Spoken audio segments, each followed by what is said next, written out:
One, two, test.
Yep, good. Now you're on.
We're going to start the meeting in 60 seconds, 1 minute.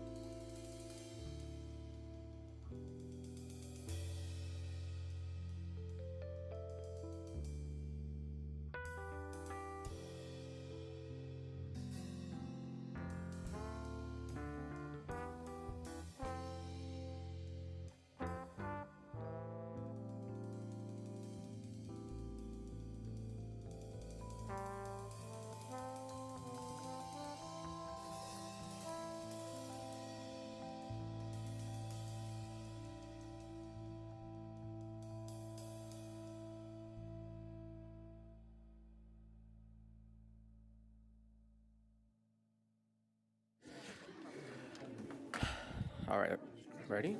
You ready? Oh, I didn't even see the timer. I'm just looking at the time. All right. Ready, everyone? Looks like we're ready. All right. Good evening, everyone.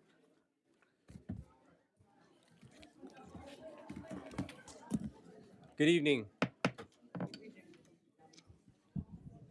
The time is 5:30.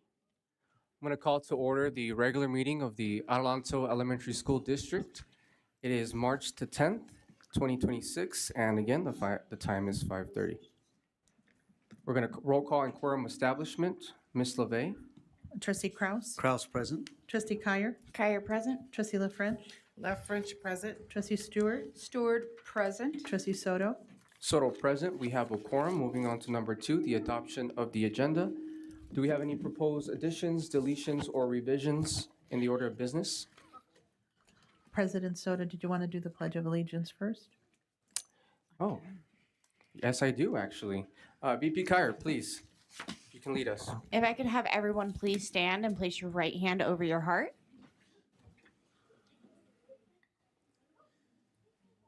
I pledge allegiance to the flag of the United States of America and to the republic for which it stands, one nation, under God, indivisible, with liberty and justice for all.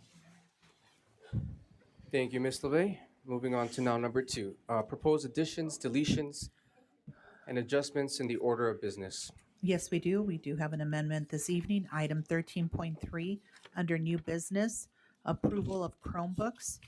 We need to amend this to say that the purchase of these Chromebooks will be done utilizing CMAS, that's CMAS number 3-20-70-3813A.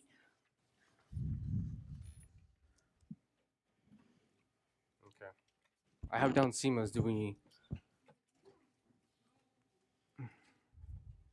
All right, we'll have that record be reflected then. Moving on to the adoption of the agenda. Trustees, I'll entertain a motion. I motion that we approve. Is there a second? Kyer, I second. Ms. LeVey, the roll call, please. Trustee Kraus? Kraus, aye. Trustee Kyer? Kyer, aye. Trustee La French? Trustee Stewart?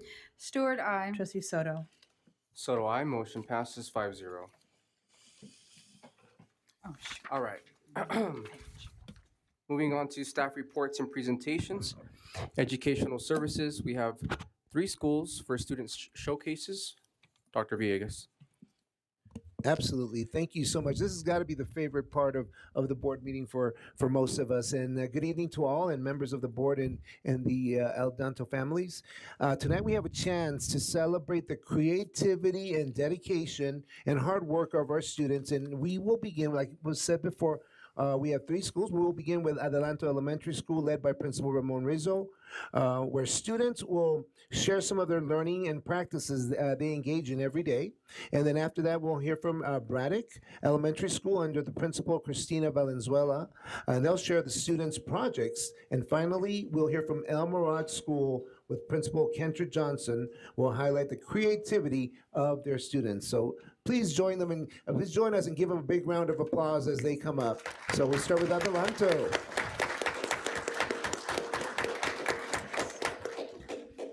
Hi, good evening. We do have some handouts for you, but let me go over the introduction first. So good evening, Board President Soto, and Interim Superintendent Dr. Villegas, and Executive Board. My name is Mr. Rizzo. I am the proud principal over at Adelanto Elementary School. I'd like to introduce to you Ms. Fernandez. Ms. Fernandez is with me today, a Hope Scholars teacher and our AES PBIS coach, all right, gold level. She, along with Ms. Flores, work with at-risk students in a very structured and instructional setting using various SEL, social emotional learning strategies. Today, she is here to demonstrate to the board a restorative practice strategy. This strategy, using social emotional learning circles, helps build positive relationships by creating a safe and respectful space where students feel heard, valued, and connected. Through open dialogue and shared experiences, students develop trust, empathy, and communication skills, which strengthens their sense of belonging and promotes a supportive classroom environment. So I've walked in on a couple occasions to their morning kind of check-in circles with the Hope Scholar students, and it is amazing how students could open up about, it could be anything, how they're feeling, how their morning's going, maybe an issue that they're thinking about. So I'm going to let Ms. Fernandez go over that with you, but it's really exciting. We're doing it not only with the Hope Scholar students, but also our Gen Ed students as well. Ms. Fernandez, how about Ms. Fernandez, huh? Round of applause. Do we have a slide? No. No slide. Okay. We got a slide. It's okay. So I'm just gonna demonstrate something that we do really quick. It can take like 30 seconds to a minute. I've done it from elementary to middle school. We do it every day at our Hope Scholars, and we do it several times during the day for a check-in. So I know you guys can't. Can you guys sit? Can you respond if I do an activity? We do the activity. Yeah, their mics are on.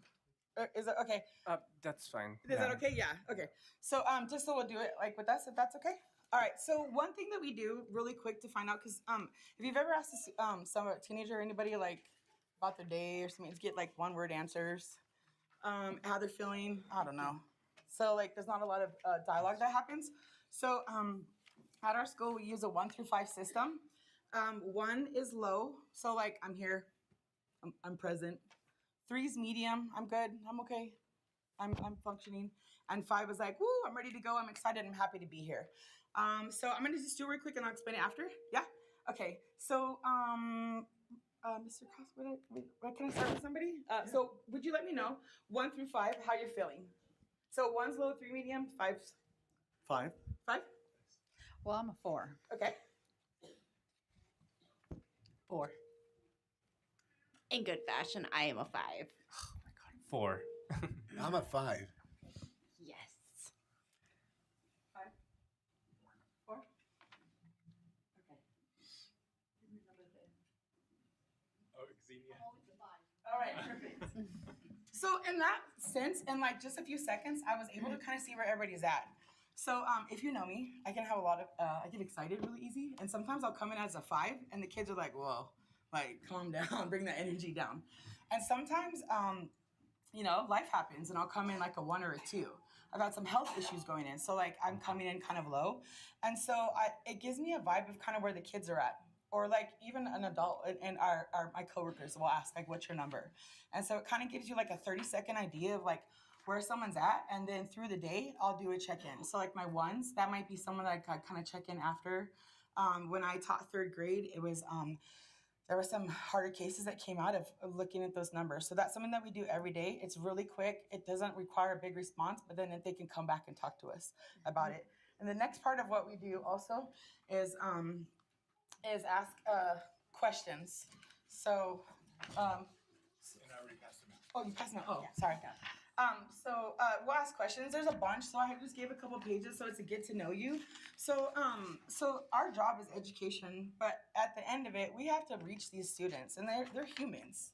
So like I don't know a student by their test score. I know who the student is, and that's a way to get to know you. So getting to know about their favorite color, about their favorite snack, about things about them, getting to know something personal about them. So like every day doing a quick check-in.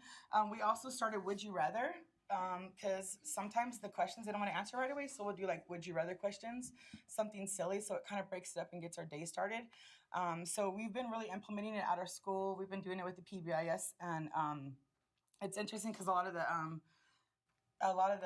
we had some girl groups on campus that kind of needed that conversation, and so now they're asking for it and they're getting these conversations. I'm able to walk down the hall and be like, hey, what's your number, and see it. So that's just kind of explaining what we did. And then is there anything you want to add to that? Oh, sorry. And I, for time wise, I want to ask you guys a question, but do you guys have any questions further with that? Trustee Kraus? No questions, but I want to thank you for this. This is a great starter, I think, for our students to look at. And do you allow them to pick a question on here, or do you pick it for them and then have them, talk about that question? Because there's a lot of great questions on here. Sometimes we'll ask them if they want to. A lot. We have a little like a little card thing I have so they can submit their own questions or Would You Rather. Everything we do on our campus is as a whole. So I'm never leading something. We do something with the students. So so a lot of the questions and stuff they're choosing. So kind of, and then they'll decide like, are we doing a Would You Rather or we're doing a circle question. And it's a lot of stuff we got from being because I'm a restorative practice trainer. So it came from beginning of that too. Oh, thank you. I appreciate you being here. Thank you. Trustee Stewart? No, I just want to say thank you. I always enjoy the interactions with you because your passion always comes through, and I think that this is good to kind of show the public what's being done in the classrooms.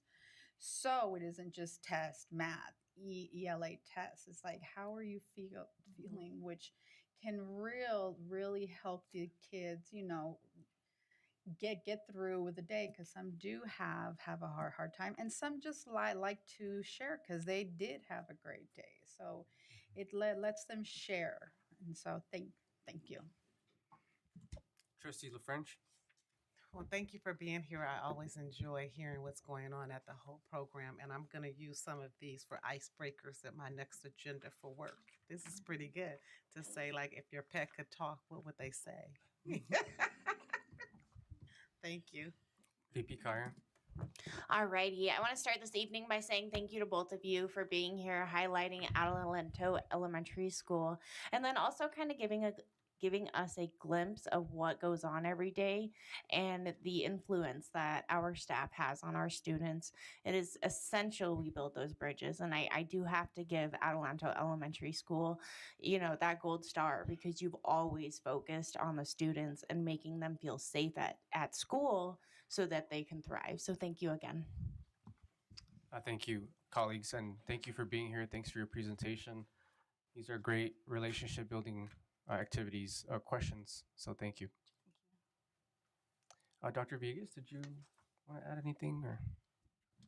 No, I really think, especially this day and age, the social emotional being and how students are is really important to make sure that we take note of those and that we build on that. And I think we know that if students aren't engaged socially emotionally, then they're not going to be engaged. So I appreciate the fact that you're considering that and you're making them get that basic social emotional learning happening to build for academic learning. So thank you for that. Thank you.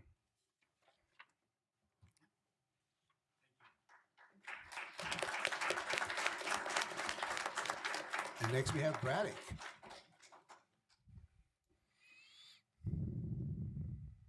Is it Braddock in the house?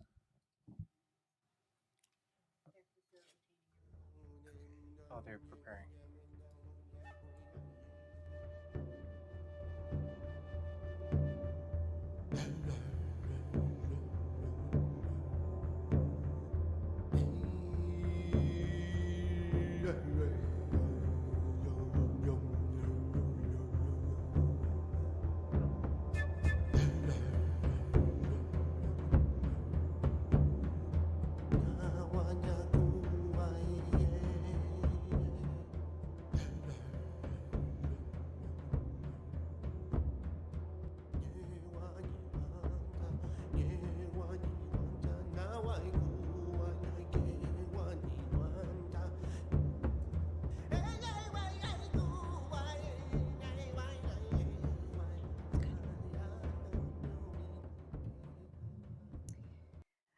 Good evening, Board President Soto, Board of Trustees, Executive Cabinet, Interim Superintendent Dr. Villegas, AESD staff, students, families, and community members. My name is Christina Valenzuela, and I'm the principal of Braddock Elementary School. I'm accompanied by my amazing staff and students, including my co-administrator and friend, Dr. Josephine Wade. Before we begin, we would like to start our presentation with a land acknowledgement, presented by Thiago Abazan, who is one of our 5th grade Safe School ambassadors.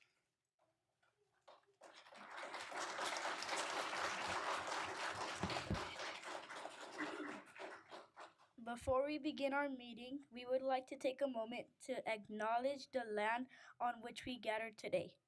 We are joining from Adelanto, which is the traditional, ancestral, and unceded territory of the Serrano people.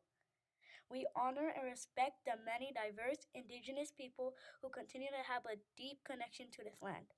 We thank them for their stewardship and care of these lands over countless generations. We pay our respects to their elders, past, present, and emerging, and extend that respect to all indigenous people who may be present with us today. As we move forward in our work together, let us remain mindful of our responsibility to respect, uplift, and support indigenous communities. May our work reflect a continued commitment to inclusivity, equity, and respect for all.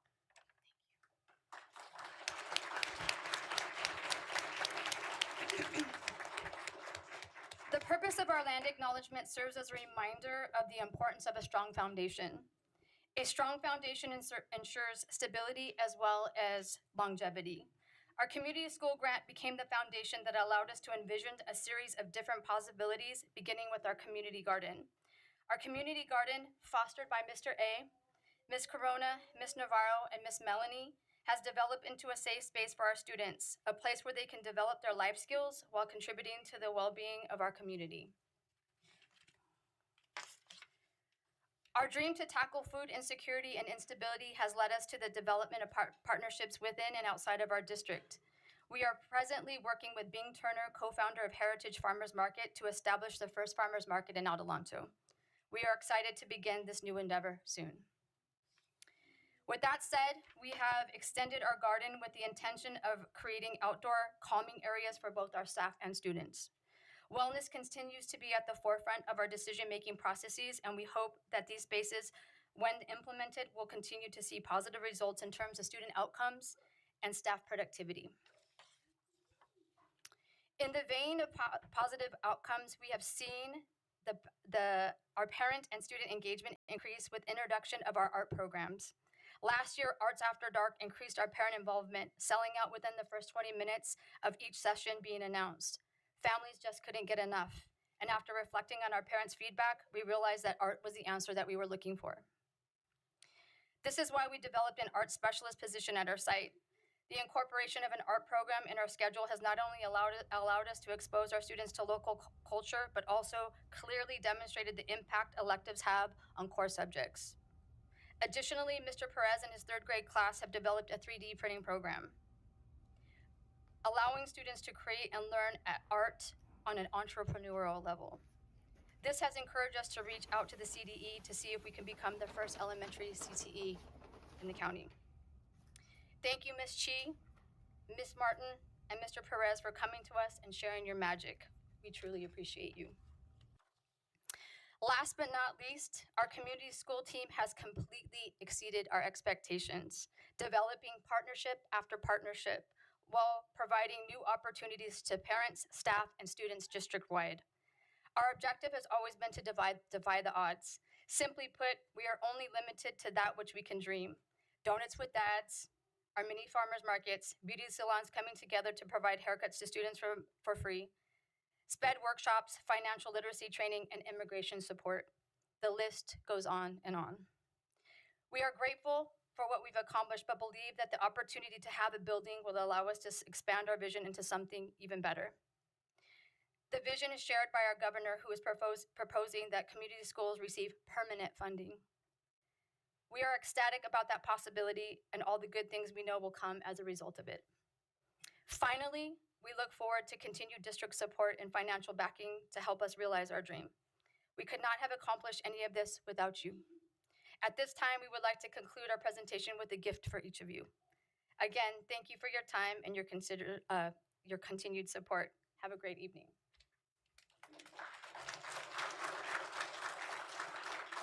Can we approach the dais? Thank you.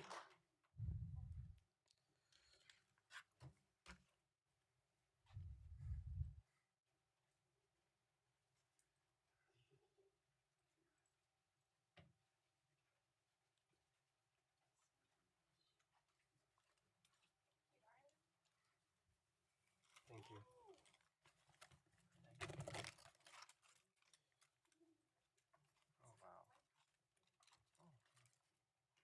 Thank you, guys. Thank you.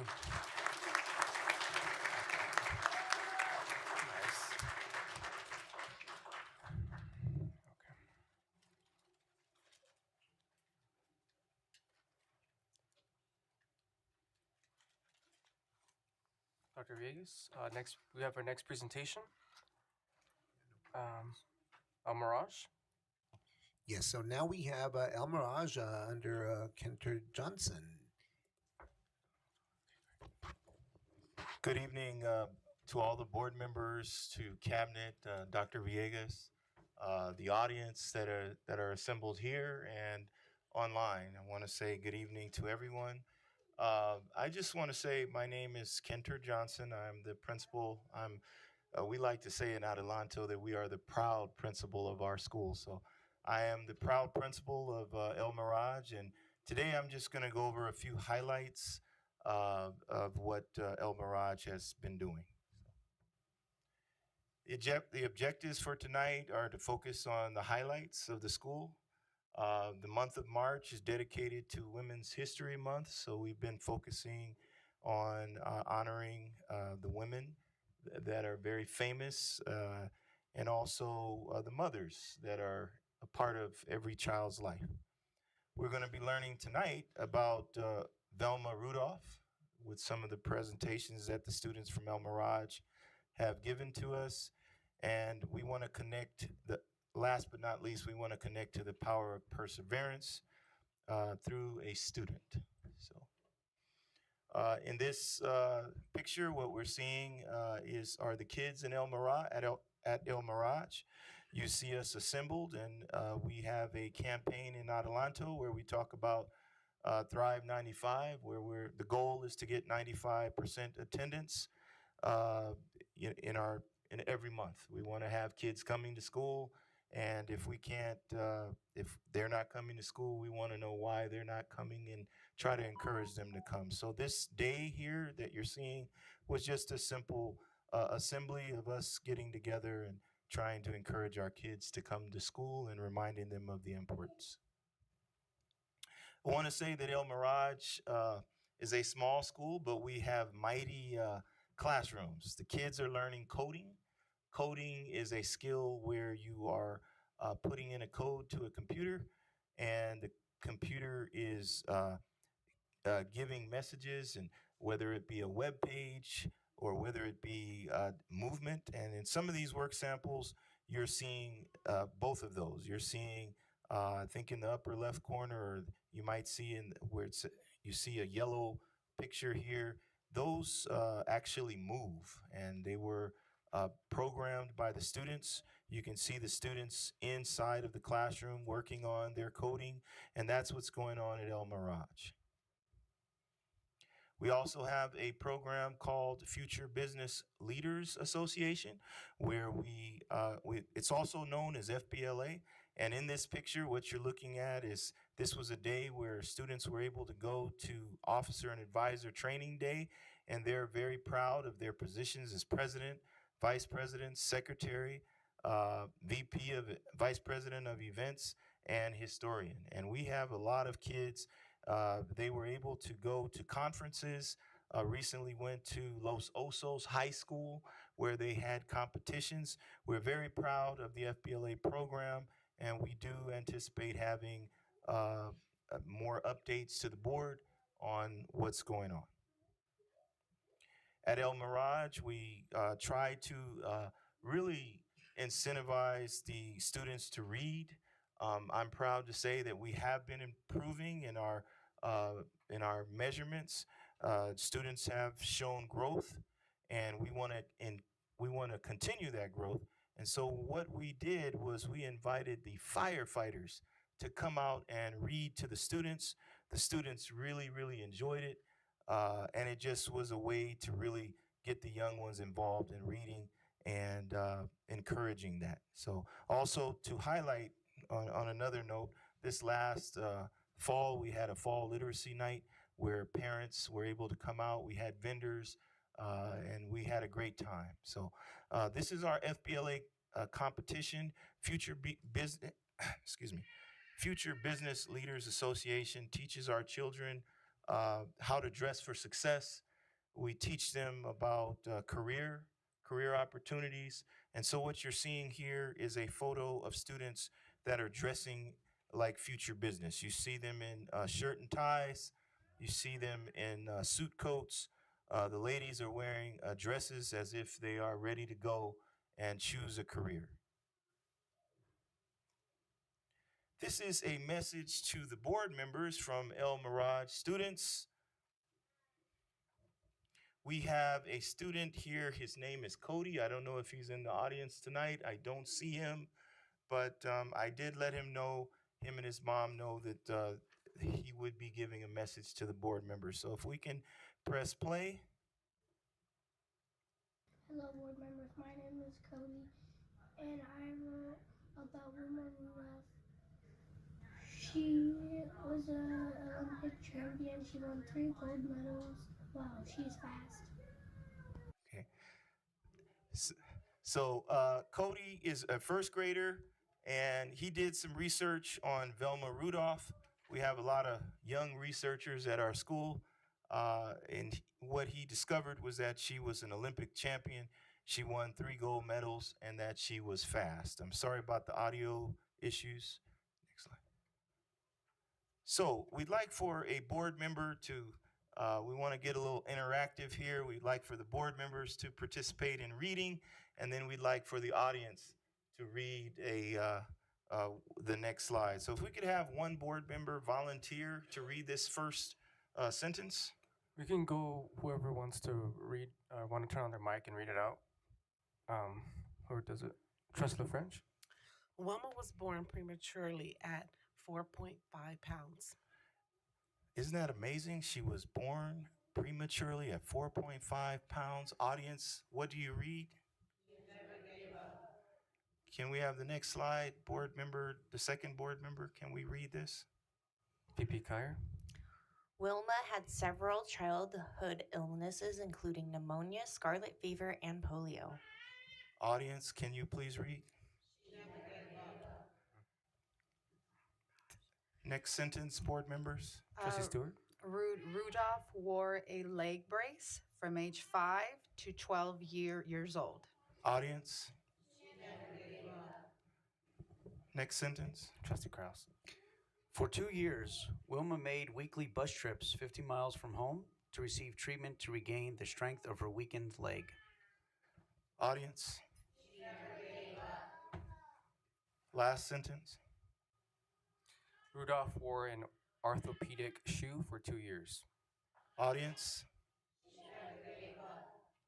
So this is a picture from our student Jimmy, who is researched, and he's basically saying that this same person that had all of these obstacles with pneumonia and polio and all of these other things that sometimes get us down, Jimmy's showing us that she won 3 gold medals. Last but not least, we want to hear from Sadie, which is also a first grader. Hi, good morning, community members. My name is Sadie. Today I am going to tell you about Wilma Rudolph. It never gave up. So she never gave up, and I want to let every student in Adelanto know, no matter what you're dealing with, you don't give up, you keep studying, keep doing your part, and you will succeed. Thank you, board members. Thank you.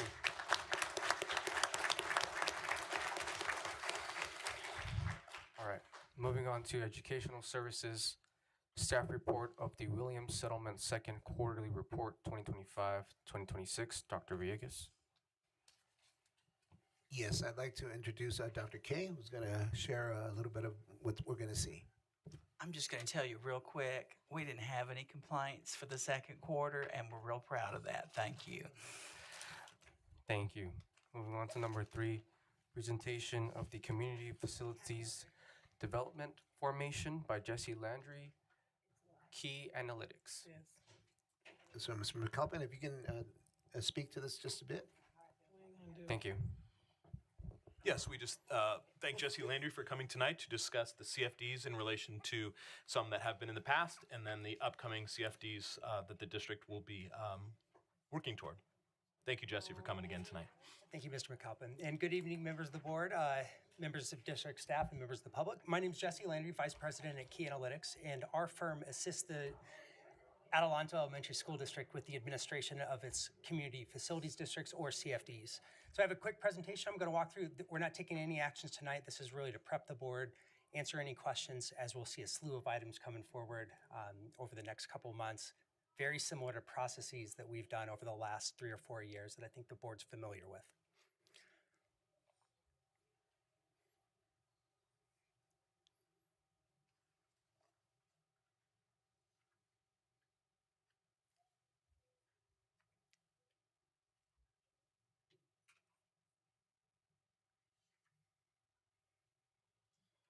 All right. So just a little background again on community facilities districts. So this is a specific area where a special tax is levied over the property. It's done under the Melrose Act, and it must be formed by like a school district or a water district or a city. Really, for a school district, why do we do this? Because our statutory school fees that we would collect from new residential development is not sufficient to build the school facilities needed to house the kids that come from these developments. It's a mechanism of a structure that was created back in 1998 that has been updated through general construction costs that don't keep up to date with the actual construction costs that school districts incur today. So that's why we enter into these, because it's an opportunity for the district to get additional funding to build schools. So a little background on the CFD program of the district. So right now you guys have 9 distinct taxing entities that are out there, CFDs 1 through 5, with some various improvement areas.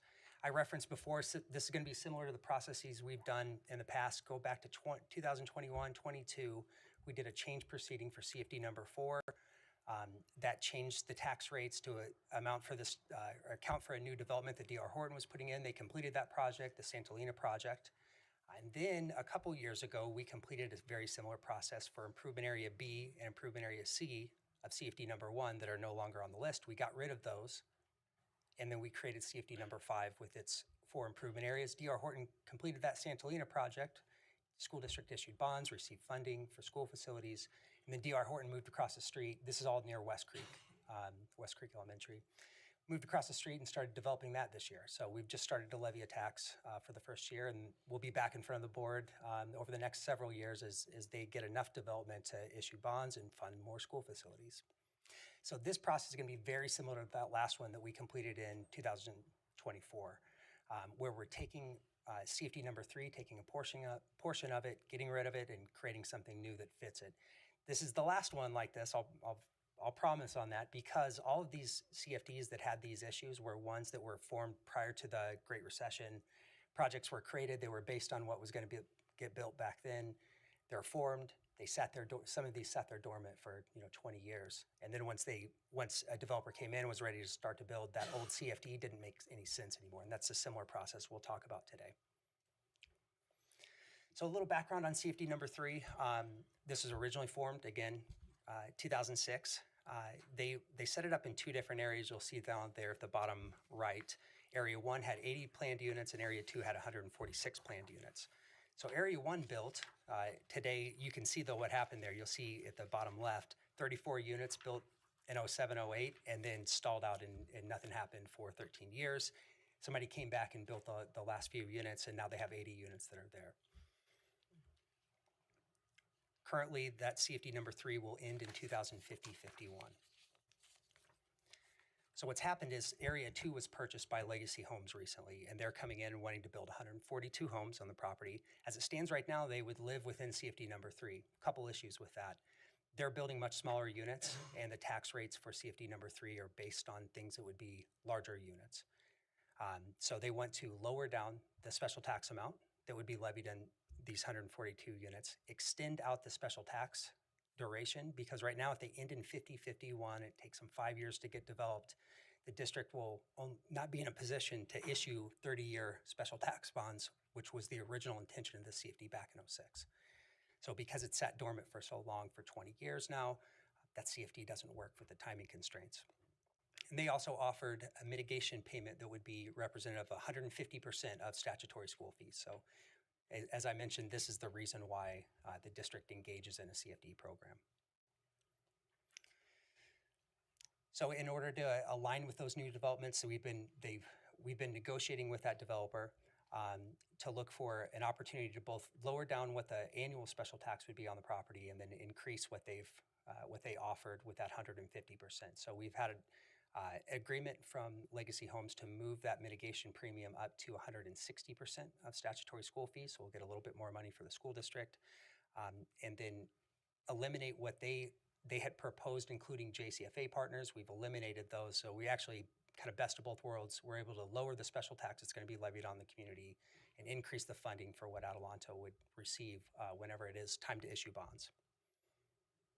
So all in all, this project expected to generate, based on the minimum levels of funding, about $1.7 million in funding in today's dollars. Based on current market conditions, I'm going to estimate it's about $2 million that the district would get for school facilities funding from this project.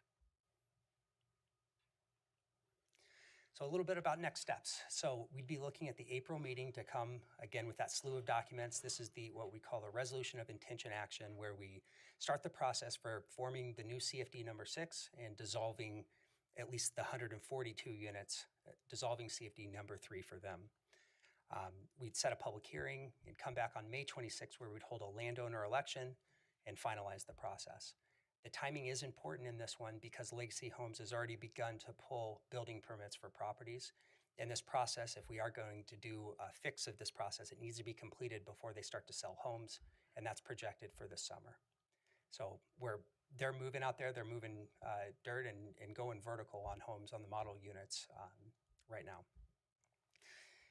Once we complete that May 26th meeting, we've basically wrapped up any of the board actions that would be needed for this reconfiguration process.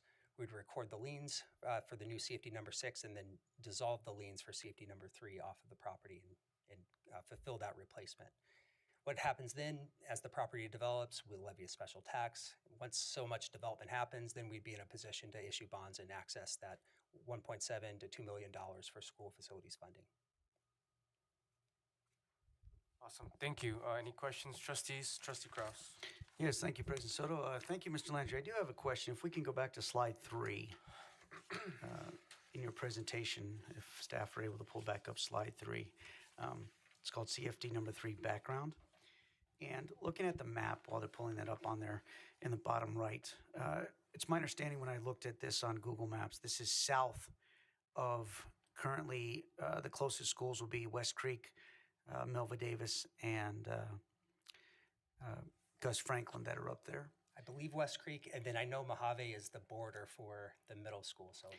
So what schools would be in CFD 6, or what could potentially benefit from that 1.7 to 2 million? That's Yeah. what I was just curious about, because there's no schools directly in that CFD rectangle that's there. And so I believe West Creek is the elementary school. On the middle school, I'm not sure if it's Columbia. I think the border is right on Mojave, if I recall correctly. I could be wrong on that. Columbia. It's Melva Davis. Okay. So in addition to the direct attendance areas that can be affected, the CFD can also be utilized to support central support and admin. So if you do have any programs or projects that are going to benefit district-wide, say for instance, like at a Gus Franklin or something where it's something that's open, I believe that's open to the entire district to go to that school, you would have the opportunity to utilize funding at those places. And then in addition, if you have overcrowding at the specific direct attendance boundary area, you can sometimes build classrooms at the next school over in order to alleviate overcrowding, to free up seats for these folks and these children to go to those direct schools. Well, I appreciate you segueing into my last question on that. So we do a developer fee study every year, which basically looks at the enrollment trends.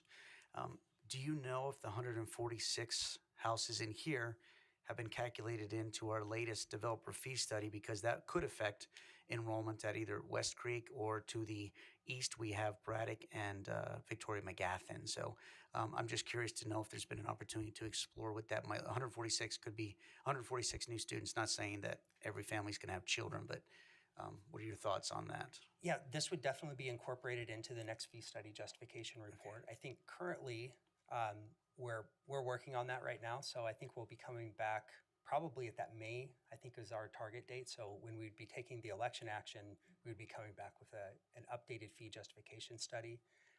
Back in late January, the State Allocation Board increased the fee levels for unified school districts, and we would be a beneficiary of that. I believe my estimate was Adelanto would be up to $3.51 per square foot. Don't quote me on that. But I think that's going to be the next fee level that the district will be able to justify. All right, thank you. That's all the questions I have. Thank you for your presentation. Trustee Stewart. I have none. Thank you. Trustee LaFrench. I have none. Thank you for your presentation. VP Kyer. I do need some clarification, because if I recollect the last one, which represented the West Creek, certain funds went to Columbia as well. Does it matter if it's a parent choice versus a full public school? Yeah, I think in my view, the parent choice schools would be open for any CFD to fund because they provide a service that's really district-wide. So anything that we can make the claim that any child could go to that, we need to draw a direct line of benefit from how we're spending the dollars and the services that are available to the community members within this specific area.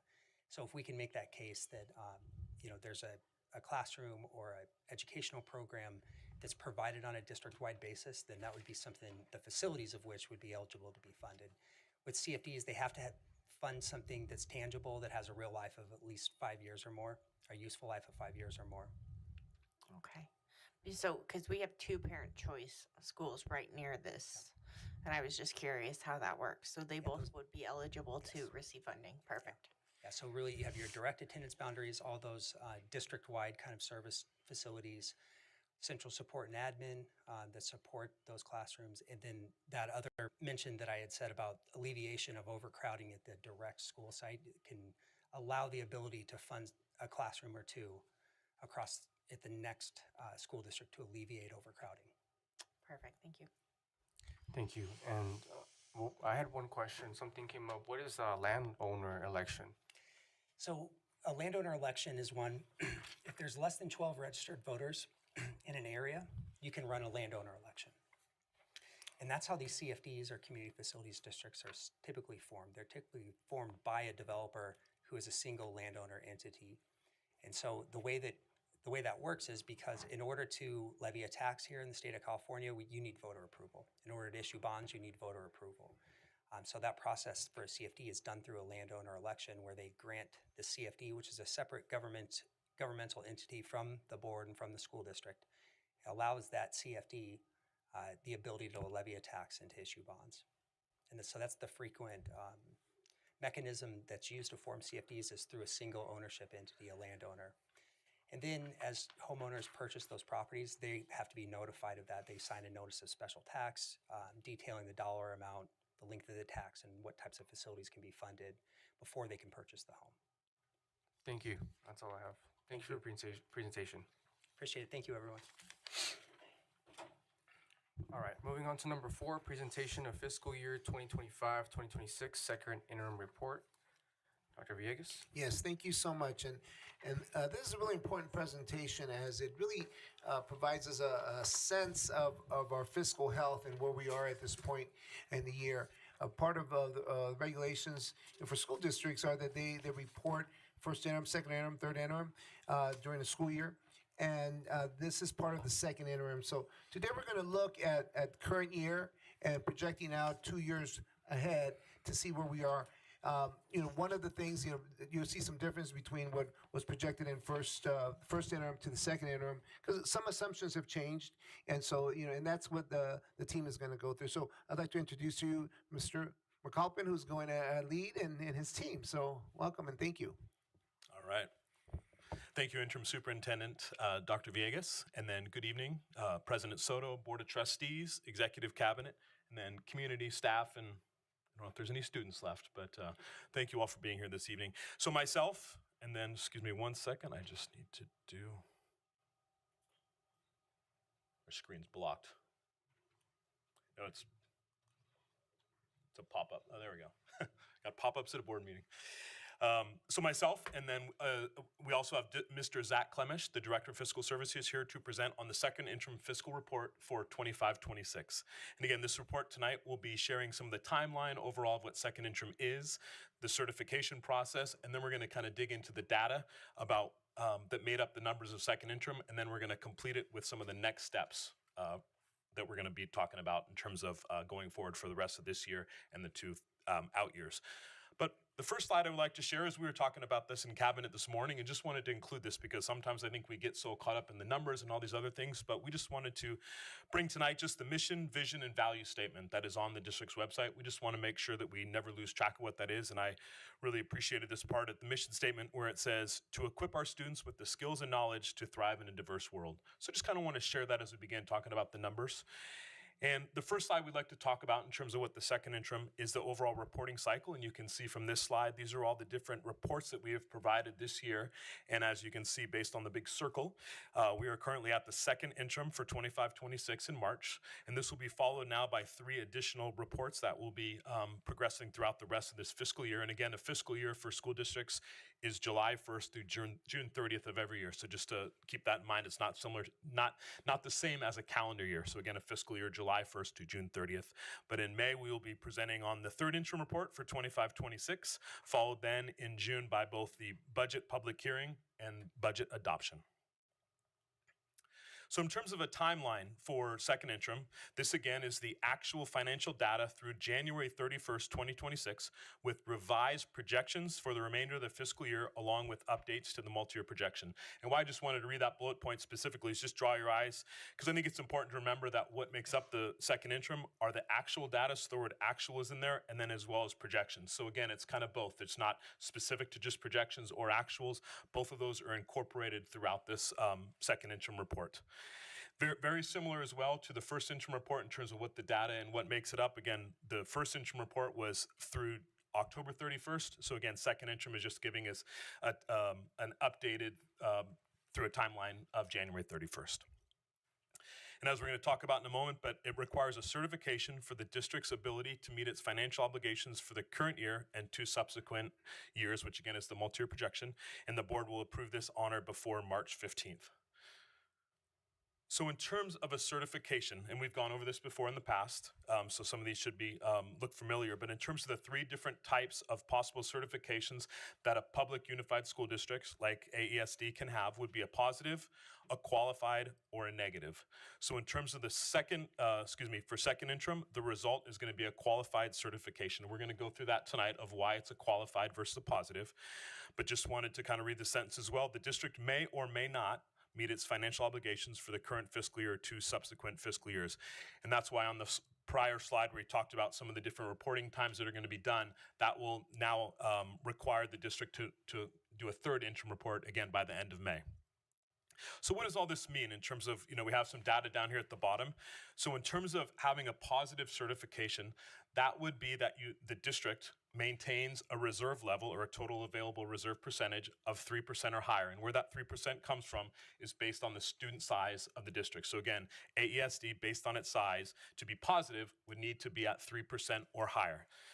So these 3 data points down here at the bottom of the slide for 25-26, the total available reserves as of now for second interim are going to be at 1.75. For 26-27 for next fiscal year will be at 0.65, and then in 27-28 positive would be at back above 3%, which would be a 3.02. So again, we're going to give you some of the data as to why those numbers are what they are right now, but also wanted to just remember back, if you will, to first interim, and that was the district was positive for all 3 years. But if you remember, it was at, I believe, 3.06 for 2 years and 3.61 for the third year out. So simply just want to share that the district was just above that kind of that median line for being positive or qualified at first interim. So again, we are below the line now, but just want to share it wasn't as the reserve was at, let's say, 10% or something very high at first interim. So again, in a moment, Zach is going to present what drew some of those numbers down, what is some of the data points as to why the district is going to be at a qualified certification for second interim. So again, I think it's always very important to share what the attendance numbers are going to be in terms of enrollment and then average daily attendance, or ADA as it's called. So we just wanted to quickly give highlights about where the enrollment is. So you can see for 24-25, 76,608, and then again has a drop from 25-26 down to 7,452. But on a positive note, and again, these are projections based on where the students are at right now, but has a slight increase of 7,463 students. So again, positive that overall enrollment's gone up a little bit, or projected, I should say, projected to go up. And then ADA, which is really, these are the percentages that are really important because this is what really drives the local control funding formula, the LCFF formula. And that's based on how often the enrolled students are sitting in the classroom, sitting in the seats in the classroom. So again, for 24-25, that number was pretty low at 90.5%.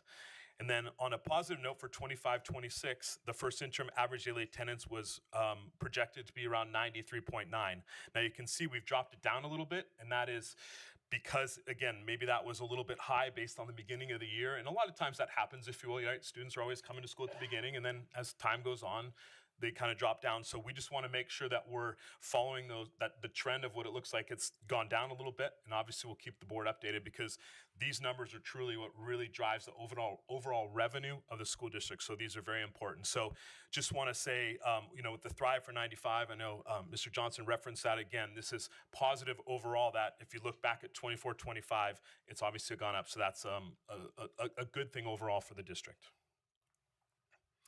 And then before we talk about some of the numbers, just wanted to give a quick update, if you will, just in terms of some of the terminology that we use. And this slide is just referencing, again, we use the term unrestricted funds and restricted funds.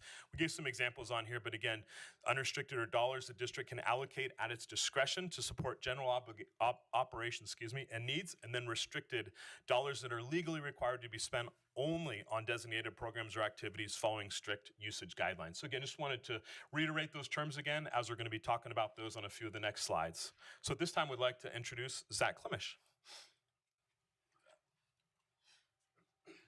Good evening, everyone. Okay. This slide shows our projected combined revenues totaling $147 million. As you can see on the pie chart, the vast majority, $96.4 million, comes from LCFF funds. We also receive about $34.3 million in state funds like ELP and Equity Multiplier, $7 million in federal funds like all of our title dollars, Title I, II, III, and IV, and $9.1 million in local revenues such as redevelopment funds and various grants that we receive. This slide will be the opposite side, so it's going to be the expenditures, and it totals $160 million. Of that amount, $120.9 million is tied to salaries and benefits. The remaining $39.1 million is spread across operational costs such as books and supplies, services such as utilities, capital outlay, which is equipment and facility improvements, and other outgoes such as payments to other agencies, as well as indirects such as district overhead charges. By combining the numbers from this slide and the previous slide, we show nearly a $13 million deficit.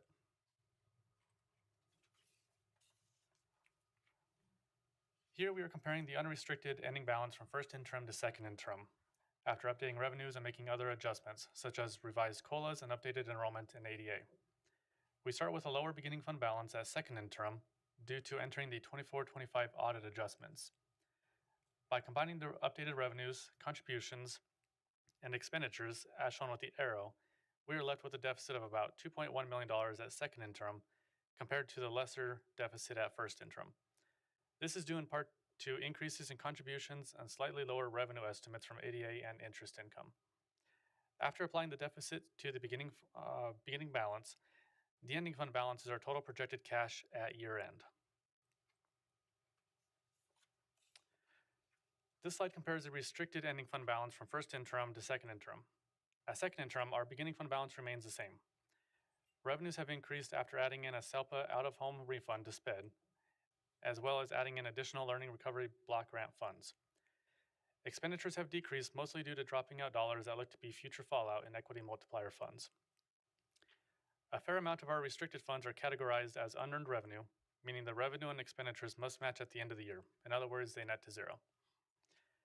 After all restricted activity is accounted for, our ending fund balance is projected to increase to $27.8 million at second interim, compared to $21.4 million at first interim. Because these funds are restricted, the ending balance is not money we can redirect elsewhere. It must stay within each categorical program and follow its specific rules.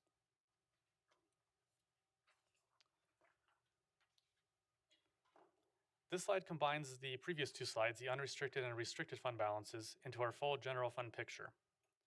For 25-26, we show a $12.9 million deficit.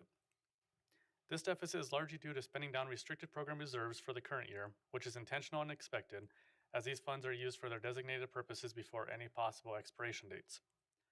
For 26-27, we project a $3.5 million deficit, and this accounts for natural attrition and resignations of positions, along with a reduction of expenditures in supplies and services, while also factoring in a textbook adoption and Chromebook leases. With these reductions compounding and further expenditure decreases in 27-28, we see that we are no longer deficit spending. Here we will be discussing next steps.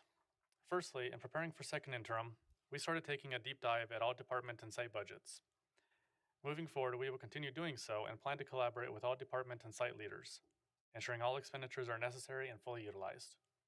I will pass it back to Craig now. Thank you, Zach. And just wanted to share from my prior experience in terms of this first bullet point about reviewing all department budgets, what we want to do is talk to all the leaders of all the different departments and just make sure that we are utilizing all the money that is being spent on different programs, whatever it might be.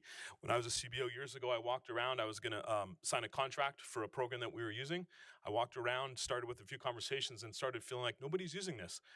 Every single teacher in our district, one person was the only one using it anymore. So what we want to do is just be proactive and not just sign up for new contracts just because that's the way it's always been, is start looking at all the dollars to make sure they're actually being utilized by staff members, regardless of what that person would be or department they're in. We just want to make sure that everything is being maximized because, again, we really need to look at ways to save dollars for the district. Number two, in terms of next steps, we just reference again, as we talked about earlier, would be the third interim report. Again, that will be updated revenue and expenditure projections just as we've done today and at first interim, but it'll be a third interim type report along with the multi-year projections, will be updated. Now, the third bullet point, and myself and Dr. Villegas are going to share on this, and he'll follow up to kind of wrap up the conversation on this in a moment. But we would like to make a recommendation to the board of creating a budget stabilization committee. And what that means is to have different parts of the community involved in this conversation. And what I mean by community would be community members, but also parents, staff, the different unions from CSEA, from ADTA, from management, and have lots of different folks being brought into the room and start with looking at the budget. And what I mean by looking at the budget would be to start with kind of a budget 101, if you will, and talk about how do the revenues, how are the expenditures, what do all the object codes, kind of really talk about what makes up the budget, what does it all mean, so that everybody kind of has an understanding in terms of the projections, all the things we sort of talked about today, but bringing everybody into the room to start collaboratively looking at everything and then allow to start having conversations about, hey, let's talk about travel and conference. Let's talk about different types of fees or different types of things the district signed up for and come together as a group to then, as mentioned on here, provide fiscal improvement recommendations to the board about ideas of maybe that the group has come together and looked at all the different type of solutions that we can bring to try to knock down the overall fiscal issues that the district is currently dealing with. So, Dr. Villegas, do you want to add anything? Yeah, absolutely. Thank you so much for that, Mr. McAlpin and Mr. Clemish, for this. I think one of the main things that I want everyone to get out of this is this is exactly why we have these types of presentations, in the second interim, so that we can take a good, strong look. Some assumptions are made early on, and then as the year goes on, assumptions sometimes change. They mentioned the ADA. There was an expectation and thought that maybe the ADA was going to be a little bit higher. Turns out that it's not quite there. Consequently, the revenue is not going to be the same. So this is something that I think is really important, that we take a moment in time and say, at this moment in time, this is what it looks like.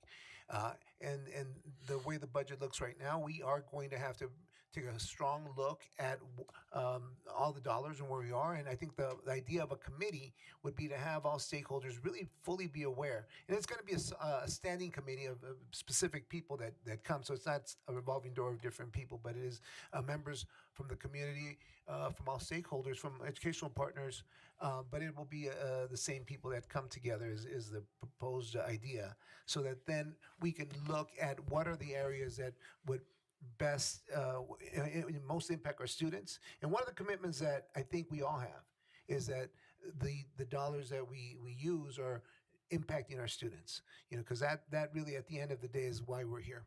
And so as we continue to look at the budget and we look at what outcomes we want to accomplish, we want to make sure that we look at how will these dollars impact the students that we serve the most.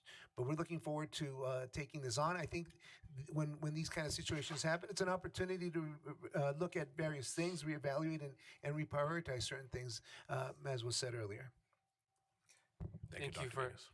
Thank you guys for the presentation. Questions? We'll begin. Trustee Kraus.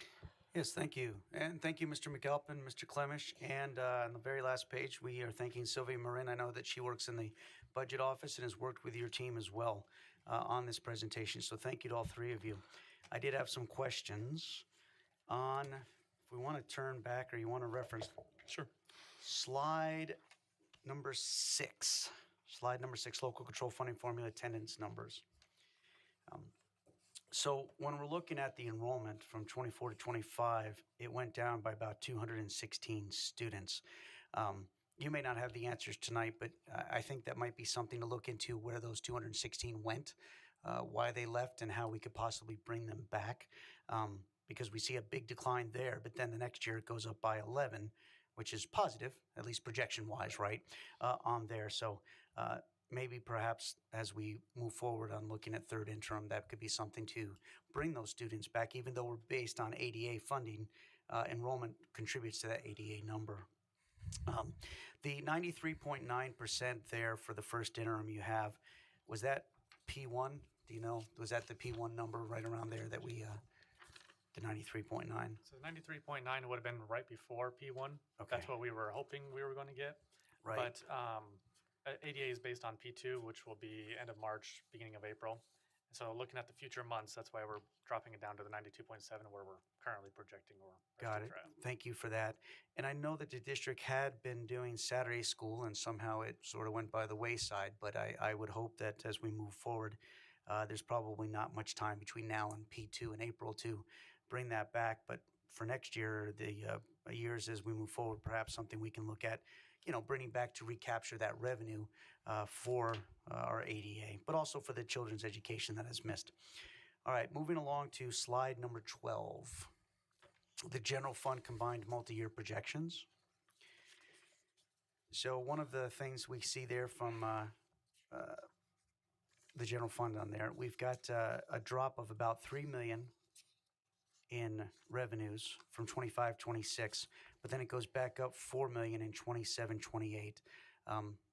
And if you have any information on why you think the revenues dropped so drastically in 26-27, but then go back up in 27-28.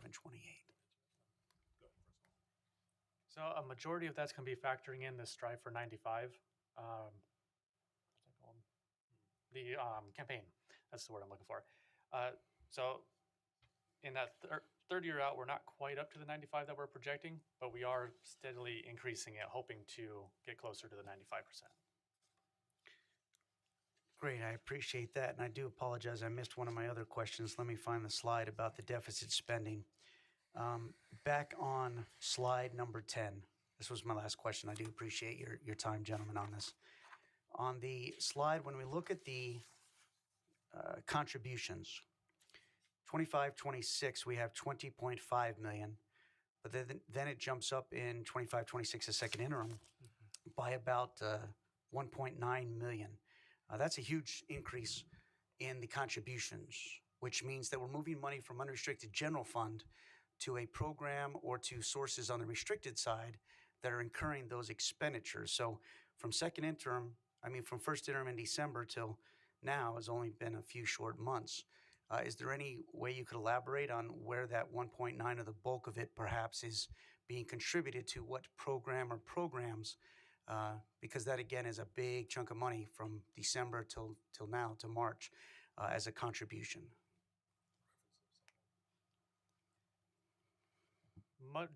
Majority of that's going to be related to SELPA contracted services increases.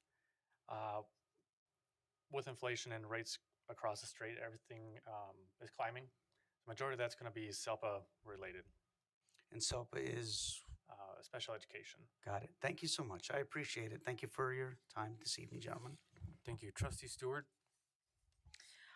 I know in the past we things were being looked at to move personnel from the general unrestricted to restricted based on their title and their job per things that they did. Have we already done the maximum and been able to move employees from one to the other? Are we going to look at that more to see if more of that can be done?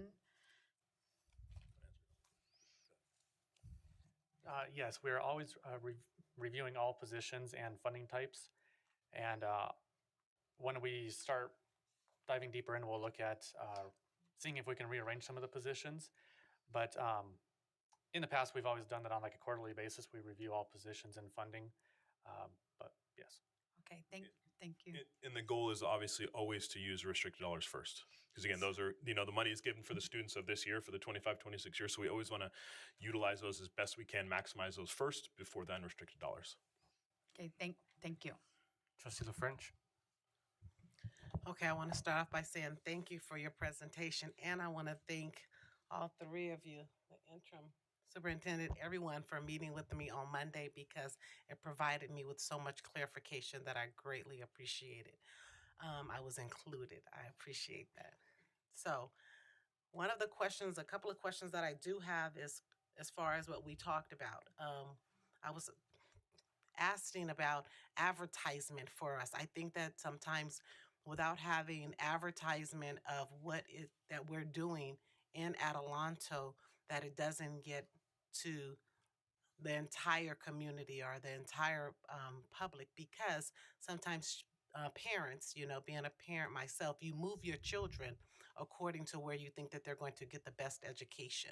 And I think that if we advertise more of the successful things that we are doing here in Adelanto, then that will keep our children here and want other parents to bring their children here when we're advertising for our choice schools or you know, our community school, you know, for Braddock. I think that the more advertisement that we do for the success of, you know, when our children move on, a lot of our children leave here, you know, and they go to high school, you know, and they're going to high school and they're very successful in high school. Maybe those are some of the things that we need to touch bases on and let the community know what it is that we have to offer, you know, here in Adelanto. Let me see. I had another one.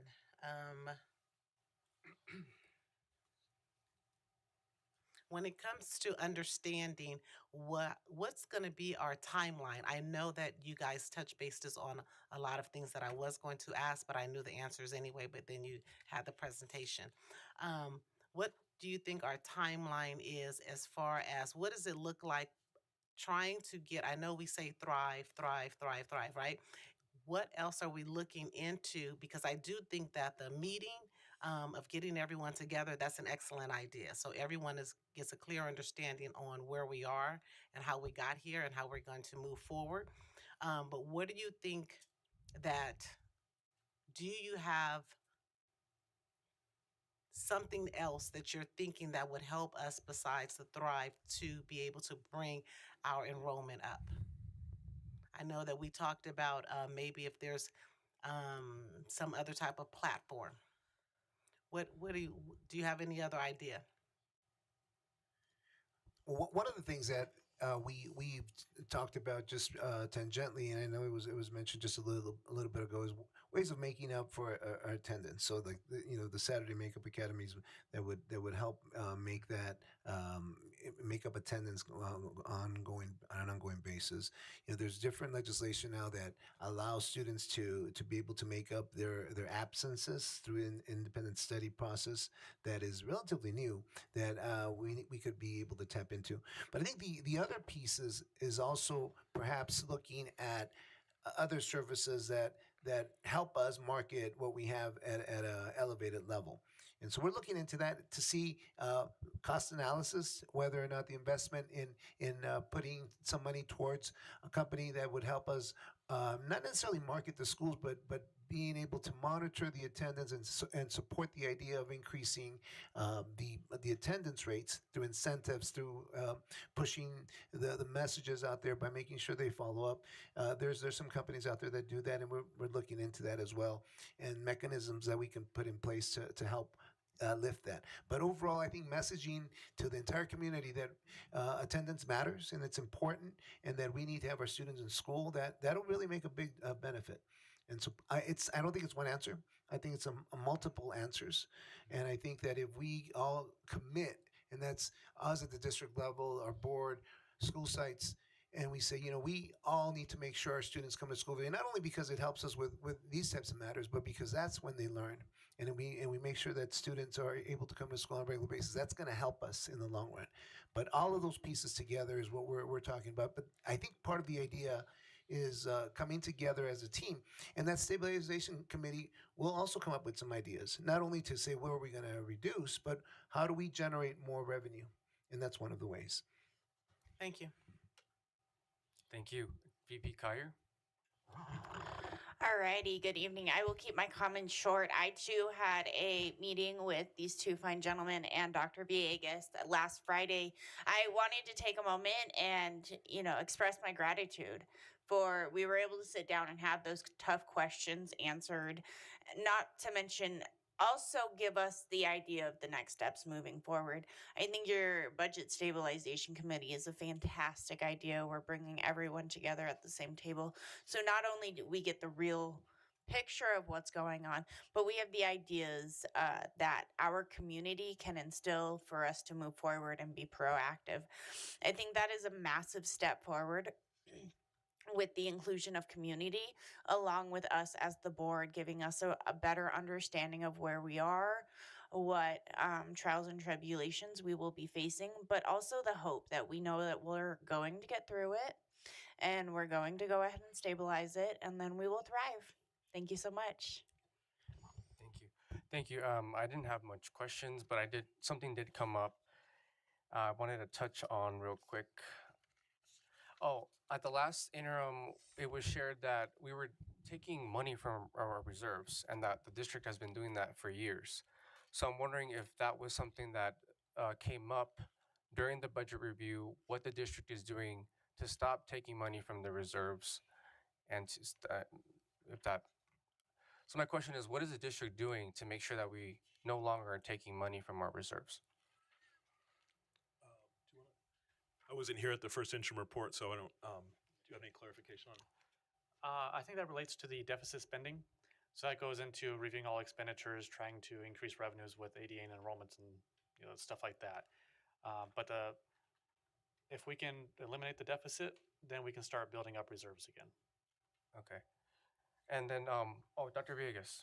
No, actually, I was just going to say exactly what he said, which it has to do with if we are spending more money than it's coming in, then it's going to naturally be coming from the reserves, in fact, and the ending balance. Okay. So what I'm hearing you guys say is that addressing this budget, we're also going to address the reserves as well. Correct. Yeah. If we're not deficit spending, then the reserve will obviously go up. So that's the goal: is to start looking, are there some structural deficits involved in the overall budget of the district, and start figuring out ways to change those so that again the reserve level goes up, and again more money can be put into the classroom. I do support the budget stabilization committee. So I hope that at some point we can work to make sure that it doesn't interfere with our budget committee. Thank you for your presentation. Oh, go ahead. Sorry. No, I was just going to say, and just in terms of to piggyback on what Dr. Vega said, this is a committee as well, though, that's not just going to meet once or twice. Like, it's going to be an ongoing for a handful of months. So just want to kind of make that to the board as well. This is not just kind of I don't want to say a quick fix, but a quick meet once or twice and we're good to go. This is, again, kind of really dig into the budget and spend some time on it. Awesome. Thank you so much. Thank you. All right. Moving on to. Do you guys, Dr. Villegas, this is just a presentation, but it's asking here for a recommendation. It's just informational. Can you clarify for the board? Yeah, certainly. We were making that recommendation, and I'm hearing from the board that's something that seems to be something we want to do. So I think we will be going forward with that and just start putting that together. What we'll bring together is a plan, more specific plan with who and all would be invited exactly and be part of the stabilization committee and how often it would meet. And we will bring that to the board and keep you informed every step of the way. And as you had indicated earlier, President Soto, it's not meant to have any connection with the board's budget meeting committee. I know that there was a selection of board members to be part of a budget committee, and I think what we will do is we'll meet with the stabilization committee and feed information to the board budget committee so that there could be more conversations from the board level, and then it'll come to the board as well. But okay. By our next board meeting, we will bring a plan that demonstrates who's going to be part of this committee and how often we'll meet. That's the idea. Okay, awesome. Thank you, Dr. Villegas, and thank you, VP Carr, for clarification. Moving on to now closed session declaration. We'll be taking items 2 through 5 into closed session. Before we go into closed session, we're going to have our Vice President read the public comment speaker card. Thank you, President. The public comment period is administered by state law and is the point in the meeting set aside for members of the public to share their opinions with the board. Open meeting laws do not permit the board to engage in dialogue or answer questions. Any person who wishes to address the governing board on closed session agenda items only must complete and submit an AESD speaker request form 5 minutes before the meeting is called to order. Public comments will only be taken on agenda items during the discussion of those items. The board values public comments, and although the Board of Trustees cannot take action or discuss items not on the agenda, the Board of Trustees listens carefully and appreciates input from the public. Additionally, a public speaker can be cut off for exceeding the allotted time or for willfully causing an actual disruption to the meeting. Before cutting a person off or removing someone, the board will give at least one clear warning. If you were cut off or warned last time, please consider that your warning. Individual speakers are allowed 3 minutes to address the board on each closed session agenda item. The board limits the total time for public input on each item to 20 minutes. With board consent, the president may increase or decrease the time allowed for public presentation, depending on the topic and the number of persons wishing to be heard. The president may take a poll of speakers for or against a particular issue and may ask that additional persons speak only if they have something new to add. Thank you, VP Card. The board does welcome public input, criticism, and differing viewpoints. However, public comment is not a forum for personal attacks, disruptive conduct, or commentary directed at individual trustees, staff, or audience members. Please direct your comments to the board as a whole. Speakers are expected to address the board as a body, remain within the established time limits, and conduct themselves in a respectful and orderly manner. As presiding officer, I have a responsibility under the Brown Act and the board policy to ensure meetings are conducted professionally and without disruption so the board can carry out its duties. If a speaker engages in conduct that disrupts the meeting or violates these standards, I will issue a warning and, if necessary, conclude the speaker's remarks. With that understanding, we will proceed with public comment. Ms. LeVay, do we have representative from ADTA? Yes, we do. Stephen Tapia, please. Stephen Tapia.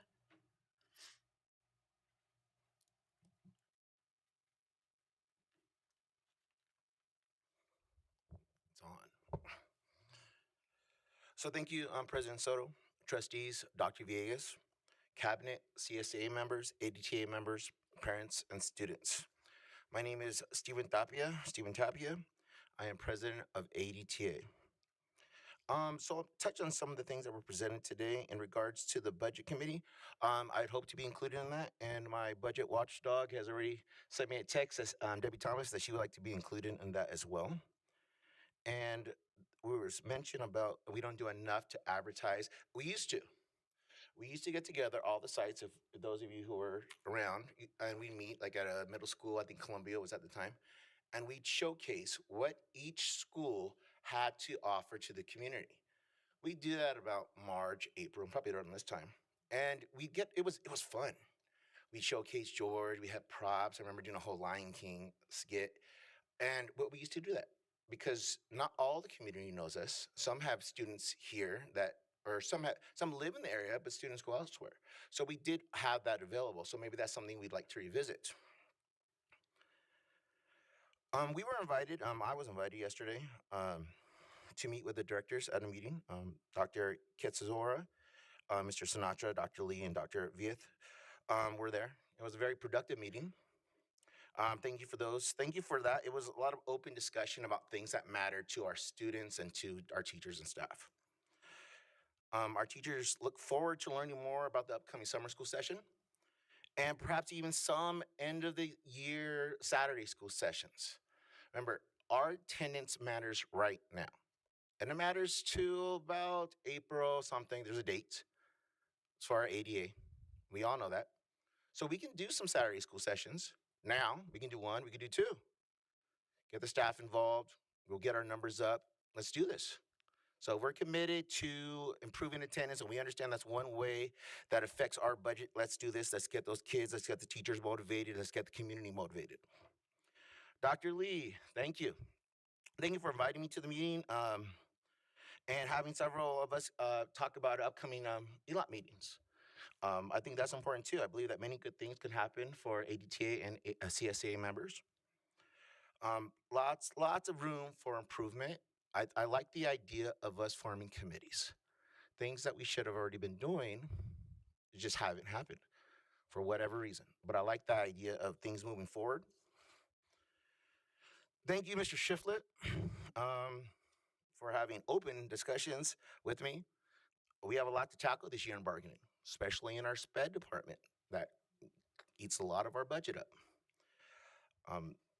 So I'm thank you for that open dialogue and that we're having, and I hope that helps us conquer that beast. Thank you to Eddie Peralta for helping me as president navigate the district office. I'm new here again. I'm discovering things, doors lead different places now. I don't know. Maybe I just don't remember. But thank you for answering all my questions that come your way. Once again, I'm here to build with you. We can and may turn each other down at times, but in order, or tear each other down at times, but in order for us to grow, in order for us as a district to grow, we have to build. And that is what I will devote my time to do. Thank you. Thank you. Next speaker, please. The board calls on CSCA, and Jason Turks will be representing Diane Lynn this evening.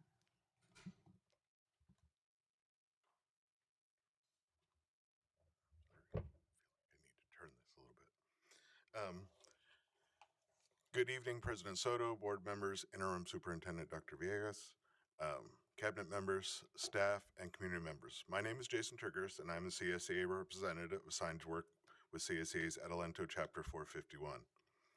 I'm here tonight to let you know about some concerns that CSCA and the classified employees we represent are having. Last time I was here and spoke to you, it was to discuss 2 agenda items that had been approved that were contracts with outside companies to perform the same work done by classified employees. This is called contracting out and is also considered transferring duties.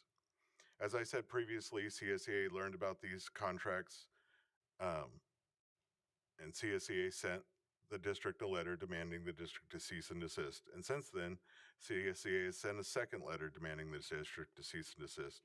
If the district is not willing to cease and desist, then CSCA will file another unfair practice complaint with the Public Employment Relations Board. To give another update, as I previously stated, CSCA already has a case just like this with PERB because of a contract the board approved last year. That issue is still going to hearing next week, and that is very disappointing to CSCA because the only thing that CSCA wants is for the district to stop using contracted employees. Again, the district and some of its representatives would tell you we did. But you just heard tonight, no, they just shifted how they're contracting it. They shifted it to using SELPA, the SELPA.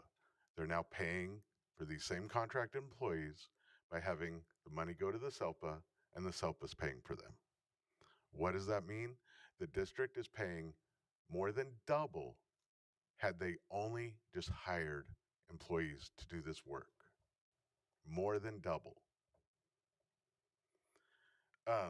The district has very talented and devoted employees that already do the exact same work, and they are actually more qualified. We are very confident that CSA will prevail, but it should have never had to get to this point. The case is costing the district a lot of money because the district is having to pay the law firm it is using, and that is not what CSE or its members want. But we are going to protect our rights. I also want to be very transparent that I don't think you may have been given all of the full information because the law firm the district is using in this case was only assigned this case in October. Actually, the date, actually October 14th, 2025. This is part of the public record. You don't have to believe me. PERB's website has all the documents. You will see that is when the law firm informed PERB that they were representing the district. That is the date, October 14th, 2025. As I stated, CSA has offered reasonable settlement to this case, and yet the district wants to continue to fight. All we want is for the district to stop contracting out classified work.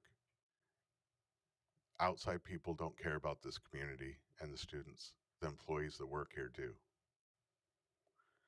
I would also like to make the board aware that CSEA and the district have started negotiations. CSEA is hoping to get negotiations done quickly, but after our first session, we are not confident that we will be able to do that. CSEA thinks that equality matters, and that will be represented in many of our proposals that will be made in these negotiations. However, we are concerned that the district does not feel the same. Classified employees are an important essential piece to the district, and our members feel that the contract needs to reflect that. There is no reason for one group of employees to be treated different. CSEA will provide more updates in the future on how negotiations is going to make sure that you get the full picture, since the agenda says that you will be getting updates at every meeting. Thank you, and I look forward to speaking with you again soon. Thank you.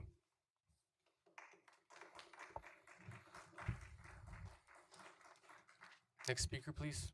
The board calls on Sophia Miranda. She'll be speaking on item 4.2.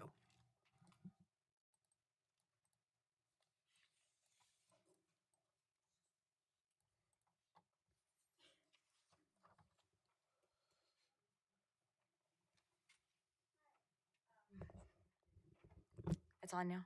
Oh, okay. Hi, I'm Sophia Miranda, and I wanted to speak to the board directly because currently I have a resignation pending that I would love to have pulled because I've been put in a situation where the data in my employee file is not matching my request to leave our district. When we talk about students and we talk about outcomes, we talk a lot about the data that supports their outcomes. And we don't just talk about testing data, we also talk about portfolios and how we want to move more towards that. And I want to give you a little bit of my portfolio. I started here in AESD as a student at the school that I now teach at Mesa Linda. I've come back full circle. I'm a parent in our district. I attend these meetings not just as a staff member, sometimes I attend as a parent. And during my time here, I've received nothing but positive evaluations. I may have received a progressing towards on one or two items, or a few, but I started as an intern and I've built from that and I've grown. And what's happened this year is that all 4 of my evaluations were shoved into one single month. I was given, just for example, one of my evaluations was on a Wednesday. I was given that feedback on Friday, and without a single school day passing in between to show that improvement that our contract says these evaluations are in place to give employees the opportunity to improve, my very next evaluation was on that Monday. I've given my heart and soul to this district. Like I said, I've come back. I have served on the ELAC committee this year. I started the year as a co-director of ASB. I was on the AVID site team. I've put together the very first Hispanic Heritage Month that Mesa Linda has ever had in the history of that school. I've stayed late for adjunct duties that weren't even mine. If they were short on teachers who needed to be at the games, I've stepped in and I've helped them wherever they have needed help. And I did that while I was still an intern. I did not turn into my induction program until January of this year. While I was in that internship, I went through 7 different intern coaches. While I was in that internship, I was given duty after duty after duty. And not only did I perform them, I still did my job as a teacher. And I'm currently the Writing and Arts Fair coordinator, who, even as I stand here right now, I am still performing my duty. Thank you. Next speaker, please. The board calls as Jaslyn Fernandez.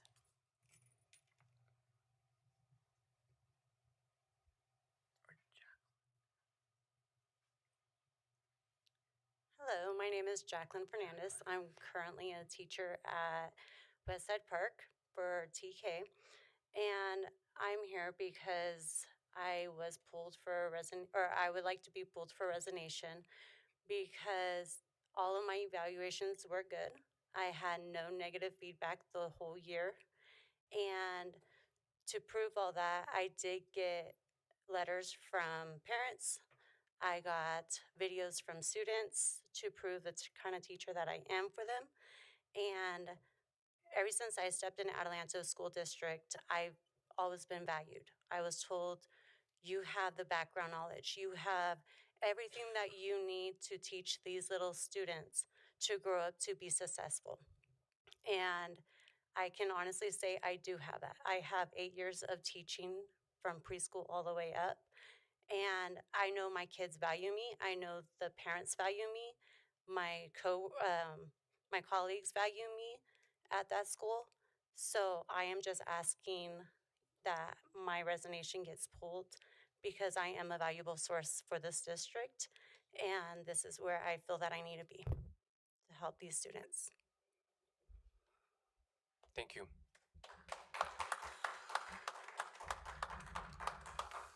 Next speaker, please. That concludes tonight's speakers. All right, thank you. Moving on to closed session declarations. We'll be taking items 2 to 5. Already said that. All right. I'll motion that we go to closed session. Is there a second? Crier, I second. Take the roll call, Ms. LeVay.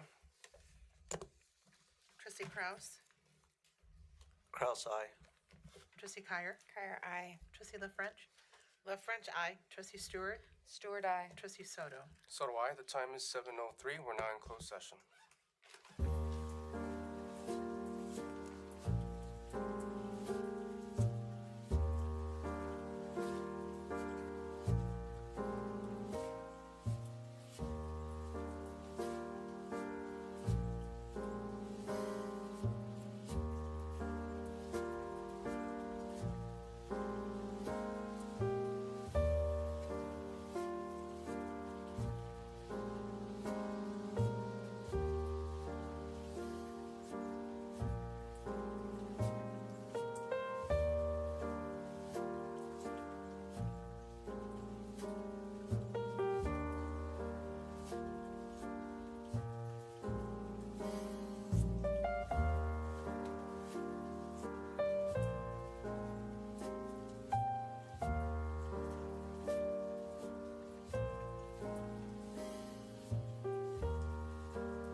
is 8:35.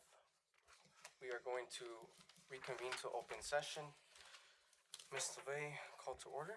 The time is 8:35. Trustee Kraus? Kraus present. Trustee Kyer? Kyer present. Trustee La French?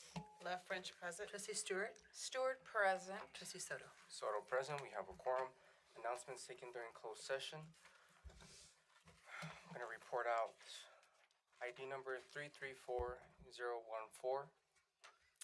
The board, it was moved by myself and seconded by VP Kyer to approve the recommendation of the administrative panel for case number 2025 through 2026-19, ID number 334014, to suspend the enforcement of the expulsion, to expel for the remainder of the second semester of the 2025 through 2026 school year and the first semester of the 2026 and 2027 school year. In addition, the board accepts the rehabilitation plan, which includes the following: maintain satisfactory grades and attendance in an alternate educational setting, attend individual family counseling, group support counseling, attend decision-making program, provide evidence of significant change in his attitude or her attitude and behavior as verified by evidentiary facts or by some rehabilitation authority, meet with the Director of State Student Services after December 30th, 2026 to show proof of completion of the above conditions and to determine the most appropriate educational placement. The votes were 4-1, with Trustee LaFrench voting nay. And then to report out the other one, which is ID number 347674. It was moved by myself, seconded by VP Kyer, to approve the recommendation of the administrative panel for case number 2025-2026-23, ID number 347674, to suspend the enforcement of the expulsion. To suspend the enforcement of the expulsion with contingencies for the remainder of second semester of the 2025-2026 school year. Contingencies include: attend Hope Scholars Program or another alternative educational setting, attend individual counseling / family counseling / support group counseling, maintain satisfactory grades, 70% of work completion rate, and attendance 75 through 80% in an alternative educational setting. The votes were 4-1, with Trustee LaFrench voting nay. All right, moving on to public testimony. At this time, do we have any public comments, speakers, Ms. LeVay? We do not. Moving on to the adoption of the minutes, I move that we approve. Is there a second? Kyer, I second. We'll take the vote. Ms. LeVay? Kraus, aye. Kyer, I. Trustee La French? La French, aye. Trustee Stewart? Stewart, aye. Trustee Soto? So do I. Motion passes 5-0. Moving on to the consent agenda, we're taking items 2 through 20. Does any trustee want to pull an item? Trustee Kraus? Yes, 11.12, 1112, please. Certificated personnel, acceptance of certificated employee resignation. That's all. Thank you, President. 11.12, Trustee LaFrench? None. Trustee Stewart? I think I have to pull number 2. Okay. And VP Kyer? I have none, thank you. And I have none. At this time, a motion that we approve the rest of the consent calendar with the exceptions of 2 and 10, or 12. Kraus, I second. Ms. LeVay will take the vote, please. Trustee Kraus? Kraus, aye. Trustee Kyer? Kyer, I. Trustee La French? La French, aye. Trustee Stewart? Stewart, aye. Trustee Soto? So do I. Motion passes 5-0.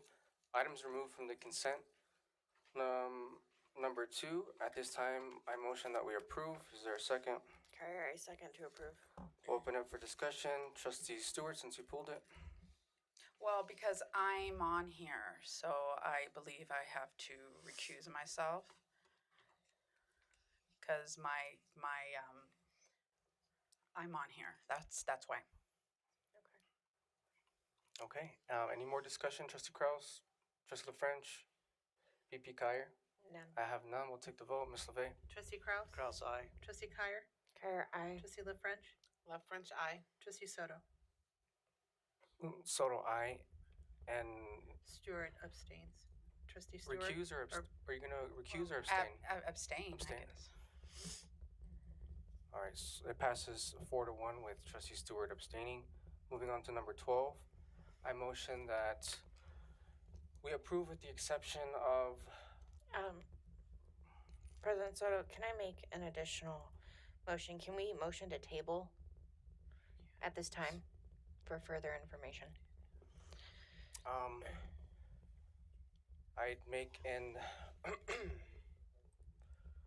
So I would make a substitute motion that we approve the acceptance of these resignations with the exceptions of Sophia Miranda and Jacqueline Fernandez. Is there a second on that substitute motion? No second, motion dies. Moving back to the original motion to table the whole agenda item. Is there a second? Soto, I'll second. I'm sorry. We'll open up for discussion. Trustee LaFrench? I'm going back to the one that. I'm sorry.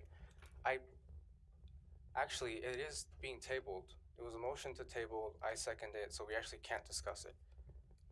Is my understanding. That's actually been corrected several times towards me, so just want to be consistent. So we'll take the vote. Ms. LeVay? I'm sorry, I'm confused. Can you tell me what the vote is for and who? So we have a motion by Trustee Stewart to table this item. No. I mean, sorry, VP Kyer, I apologize, to table this item, and then I seconded that motion.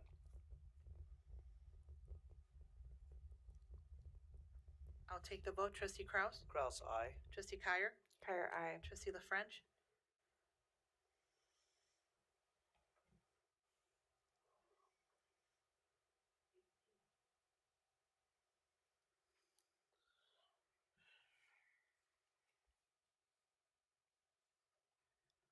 Trustee LaFrench? I'm thinking. I don't know what happened to the first one. That's what I'm saying. It seems like everything's the first one that you started. So we're tabling 12 completely. That's a motion on the table. Yes, ma'am. Aye. Trustee Stewart? Nay. Trustee Soto? Soto, aye. Motion passes 4-1. Moving on to new business. Number 1, discussion and approval of extending time for RFP. I motion that we approve. Is there a second? Kyer, I second. We'll open up for discussion. Trustee Kraus? Yes, thank you. I appreciate the opportunity to bring this item to the board to extend it. I think that we want to be in compliance with everything we do, and it's my understanding that in order to do so, extending it would keep us in compliance and offer, again, the existing vendors that had applied to remain in the queue, so to speak. If somebody could clarify that for me, I just want to make sure that the existing people that did submit their RFP, even though we're extending this, would not have to submit again their RFP, that they were already basically in the queue, so to speak. They would not have to, if I may, they would not have to resubmit. They would have an opportunity if there's a rubric that is given, so that they would know that there will be a rubric that's used for the process. Then they would have access to that rubric, and they would be given the opportunity to update their, have an addendum to their application if that was the case, or they can leave it as is.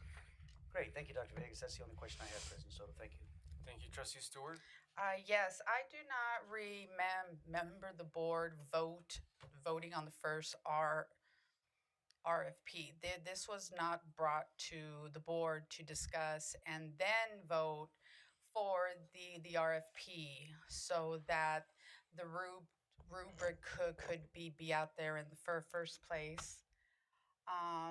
So, and then we've got all these timelines here, and then we're gonna have to have another special board meeting on April 7th.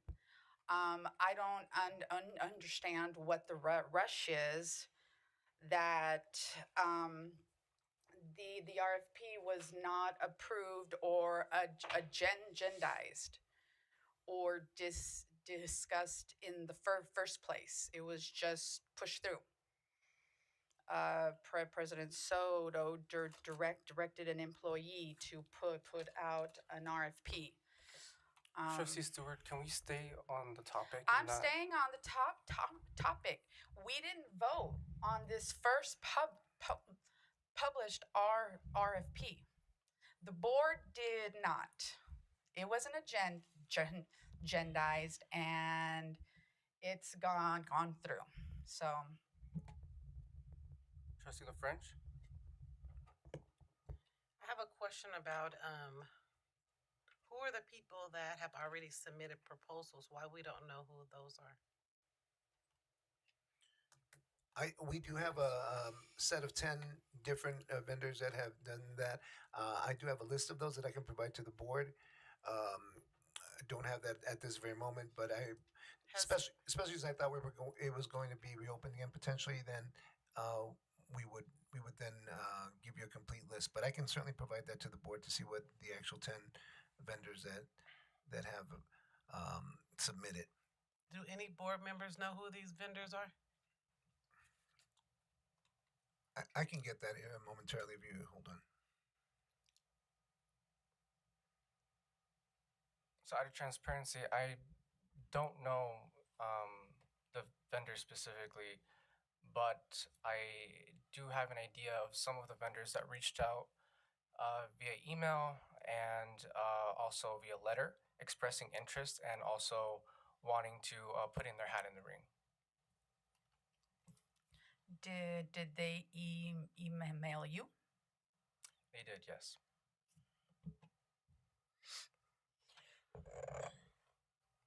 And I don't know if that's helpful, Dr. Villegas. I think we can come back to that, but if trustees No, I just want to know if they emailed you as a board member, why the rest of the board wasn't informed. Fair point. Thank you. Was that everything, Trustee LaFrench? No, it's not. I do think that we need to extend this timeline because I don't see what the rush is.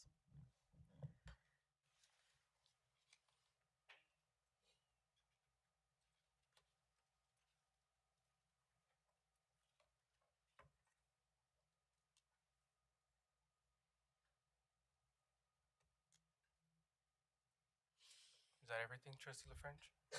For now. VP Kaya. All right, good evening, everyone. I just want to kind of shed some light on what we're discussing up here on the board. This is an RFP to seek a executive search consultant service to help us launch our next superintendent permanent search. With this being said, my understanding is we were working with legal, who directed us that we could put this out. I'm not quite sure what the final land on that was, but as this board steps forth on this new chapter that we are on, we are going to need guidance and assistance in seeking this new superintendent. My understanding is we have committees that we're attempting to form so that we have consideration from staff, students, parents, and community regarding the next leader of our district. I wanted to emphasize this with this RFP discussion, as you know, I have expressed to President Soto and Dr. Villegas the importance of including everybody. Right, no more, just pulling shotgun on this. We really need to have a strong conversation about the direction of Adelanto. And with that, I will conclude my comments. I just wanted to shed some light on the discussion we are having this evening. Thank you. Thank you, VP Kaya. And excellent questions, colleagues. Very good points about the timeline. Why is this being rushed? First of all, I want to acknowledge Trustee Stewart. You had a good point about that the board did not have input on this agenda item, and that's why it's being brought back tonight. With the question about what's the rush, in my mind, there is a set timeline that we have, and this is a timeline that is not a formal timeline, but it's in my view, what I did was just trying to figure out if we're looking to, as some of us are trying, have expressed that interest in having an interim until, basically we're at a tight window, and that's why it's being rushed. And let me just pull up the calendar so I can be transparent about where I'm coming from, what's going on, I guess the question, what's the rush? So, all right. So we're looking at the attachment by itself on its own document. Special board meeting to review proposals on April 7th. So we haven't even approved the search firm on April 7th. And then we have to approve. Then we approve. Then they start the community engagement piece, which is like 2 to 3 weeks. We're already at the end of April. Now we're in May. And we have only done the community engagement part. Once the community engagement part is completed, then they're going to do the district leadership profile for that superintendent. That's going to take another week or two, maybe at most 2 weeks. After we do that, then we're going to post it. And that's another, 30 to 45 days? So we're already in May, June. We're already in June, and it's barely being posted. And so that's just, hopefully that helps out, that we're already in June, and so that's to answer the question.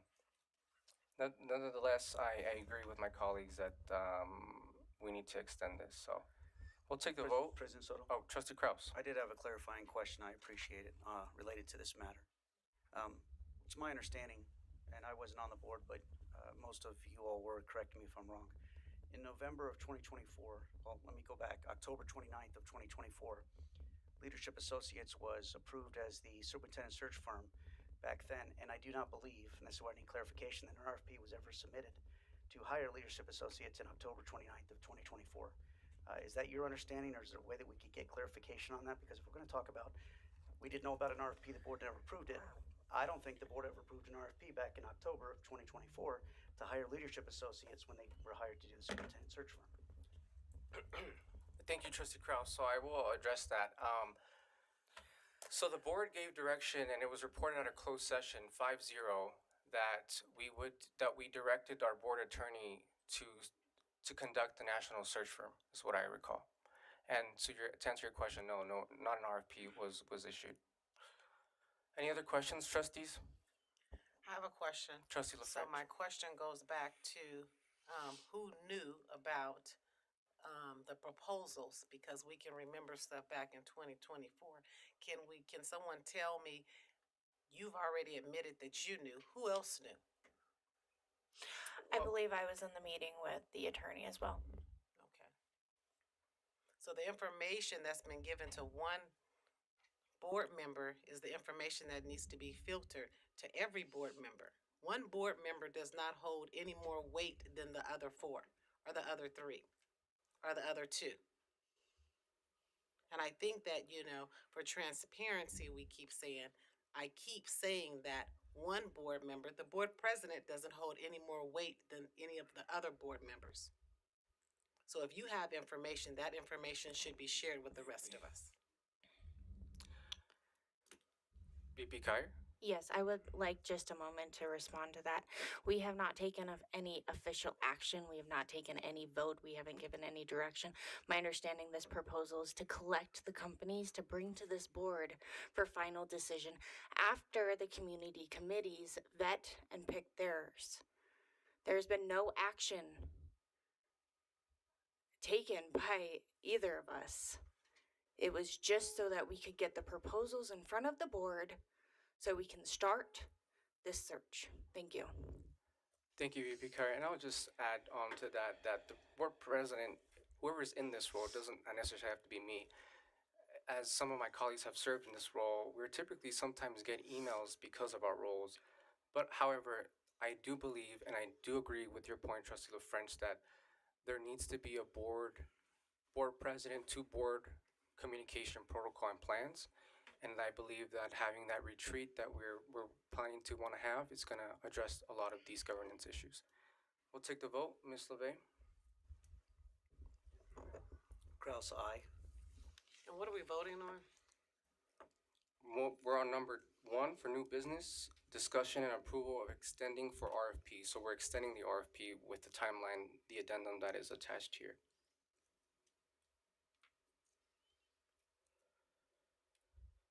Trustee Kyer? Kyer, aye. Trustee LaFrench? Aye. Trustee Stewart? Nay. Trustee Soto?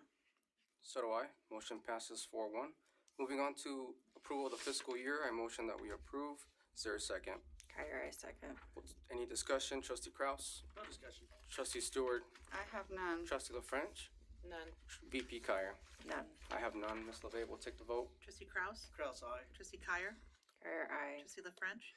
LaFrench, aye. Trustee Stewart? Stewart, aye. Trustee Soto? So do I. Motion passes 5-0. Moving on to so I know there was an amendment to this item. And so please correct me if I need to clarify, but it's approval of the Chromebook refresh leasing agreement with Viva City Tech Public Benefit Corporation and something about CMS, and there's like a number that's followed. Can we get that read into the record? Because I did not write, I couldn't catch up to that.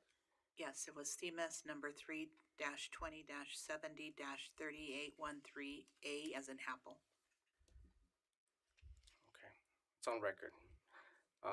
Any discussion, Trustee Kraus?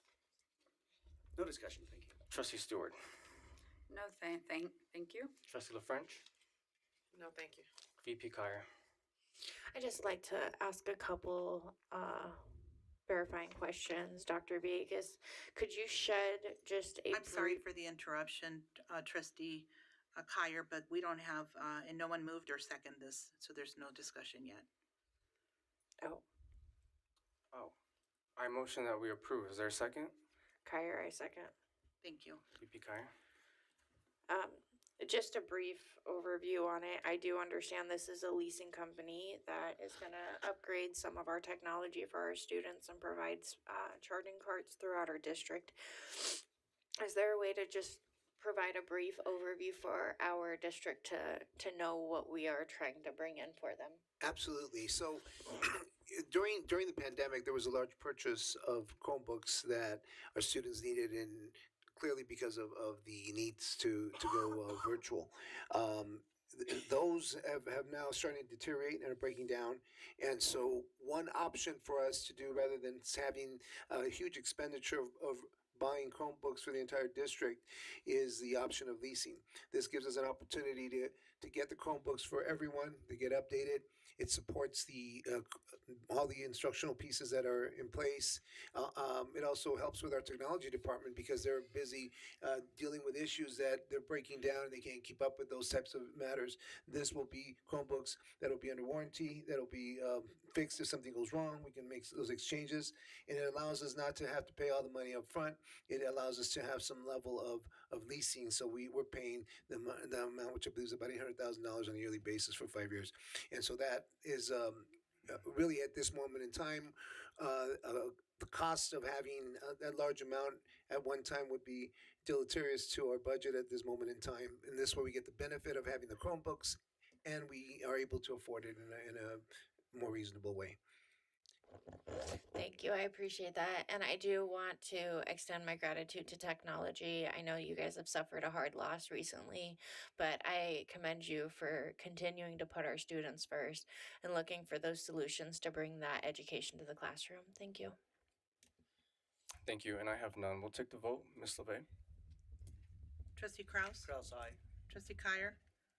Kyer, aye. Trustee LaFrench? LaFrench, aye. Trustee Stewart? Stewart, aye. Trustee Soto? So do I. Motion passes 5-0. Moving on to governing boards, reports, and announcements. Trustee Kraus? Yes, thank you, President Soto. Good evening, everybody, and thank you for being with us this evening. I'm proud to say that I participated in Read Across America, which was this past month since our last board meeting, where we honor Dr. Seuss and a lot of the books that he wrote, but also many of the other authors out there. So hopefully your students had a chance to participate with a lot of the Read Across America events at our schools. I want to thank this evening our staff from the school sites of Braddock, El Mirage, and Adelanto Elementary School for their presentations, and I want to thank the students of Braddock for whatever's in this goodie bag. I haven't had a chance to look at it, but it talks about spinach, radish, rosemary, some of my favorite vegetables.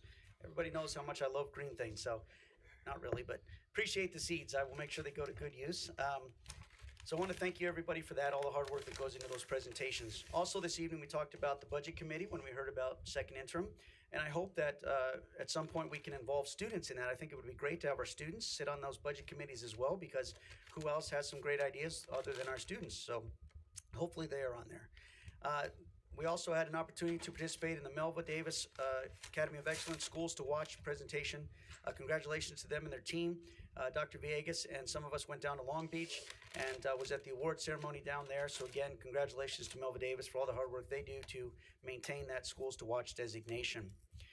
As we look at our board agendas, one of the things that I would hope, again, I keep hearing, I can't find the link to the agenda. I can't find the link to the agenda. They find the meeting, but the agenda itself is something that the public, I continue to hear. So I hope that maybe we can revisit our website and look at where we can put that board agenda prominently on there for our board meetings.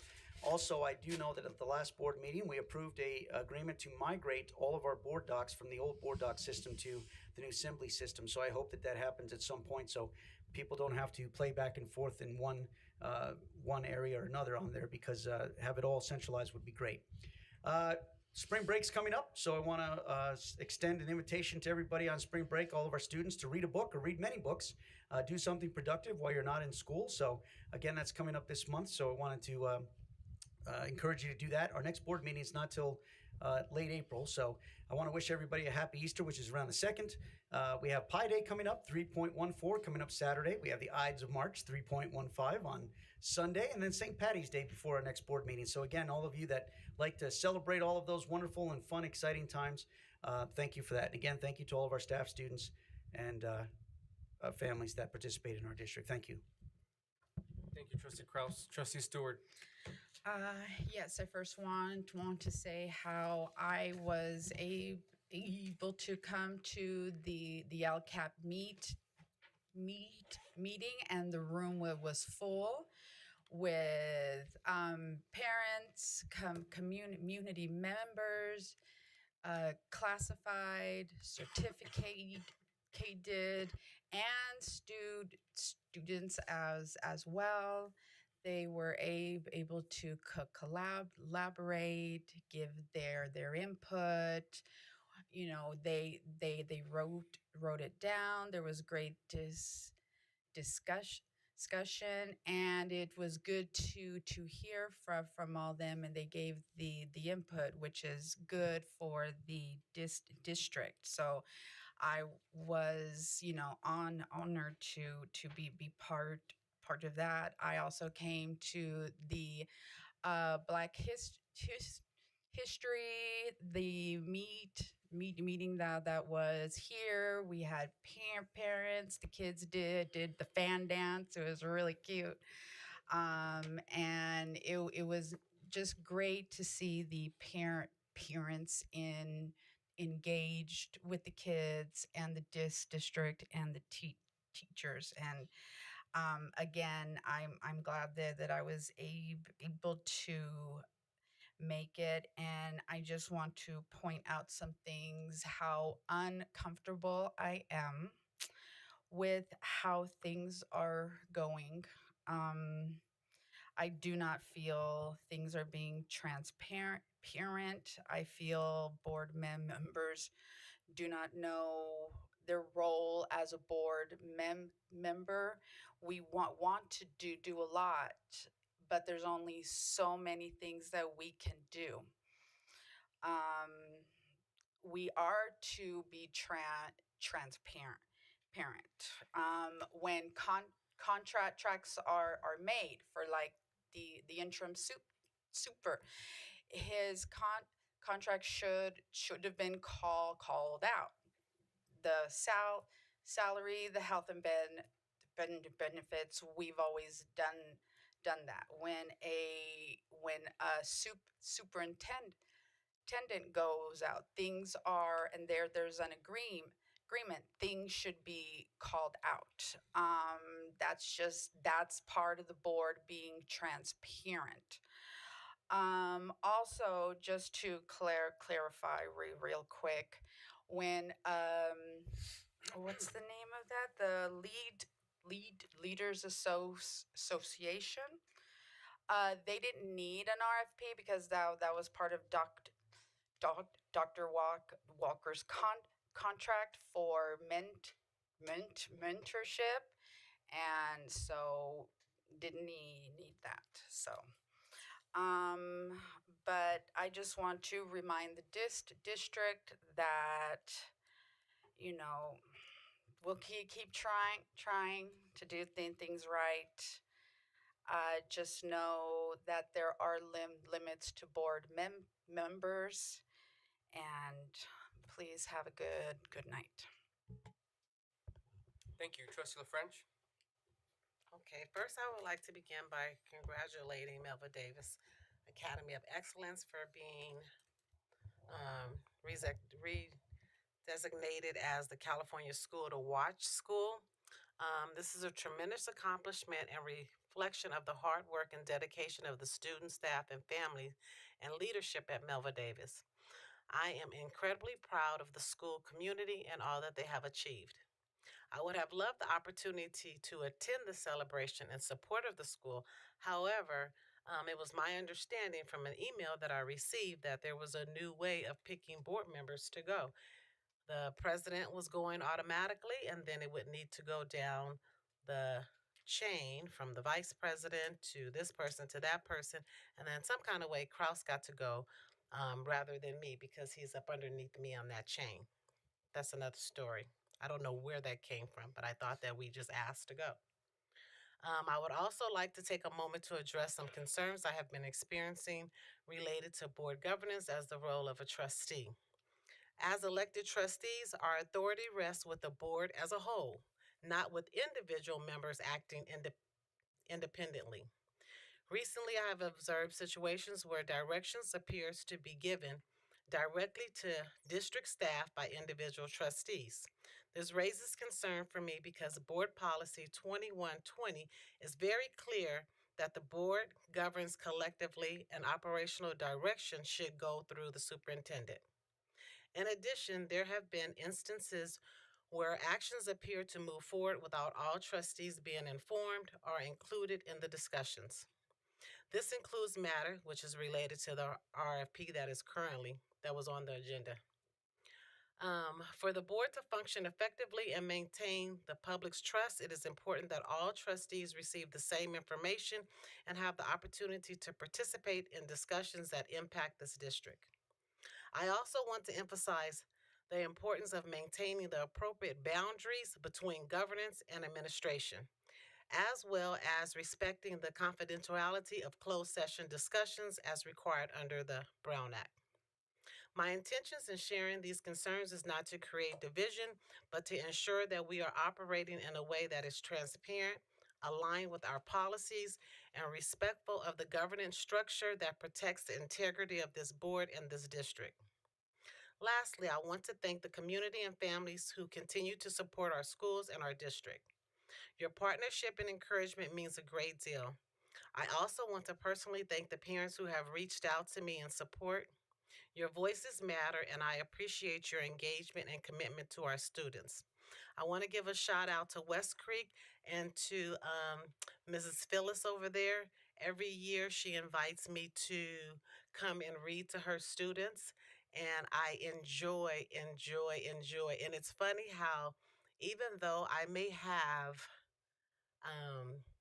books that are normally for ages 0 to 5, even though that they're older children, they enjoy the feedback of going back and forth. Normally she has chicken noodle soup. We didn't enjoy any this year. So I just put that out for you, Miss Phyllis. So next year maybe we can have chicken noodle soup. But thank you very much, and everyone drive home safe. Thank you. Thank you. VP Kyer?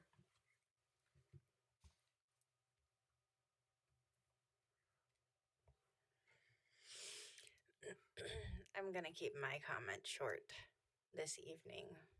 I just want to make a brief one, whereas I find it extremely entertaining how others expect you to accept what has been done, but refuse to accept or how do I want to say this? It's entertaining to find out that others want you to accept what can be done to you, but will not accept if it was done to them.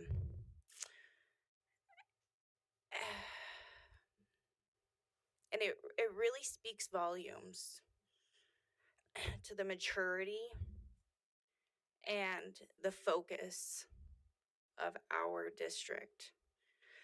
Moving forward, I hope we are able to build a foundation where unions and students and staff, community can be involved so we can build the stability that Adelanto deserves, even since I was a kid in school. And so that's where I will close my remark, since you were a kid in school. So I will close my remarks then, and thank you. Thank you. I'm not gonna keep my comments short. What I will say is that I'm dedicated, and I will continue to be dedicated for us to continue to work as a governance team, as a group, as five, and that is my dedication, my commitment as board president. Moving on to superintendent reports and announcements, Dr. Villegas. Thank you so much.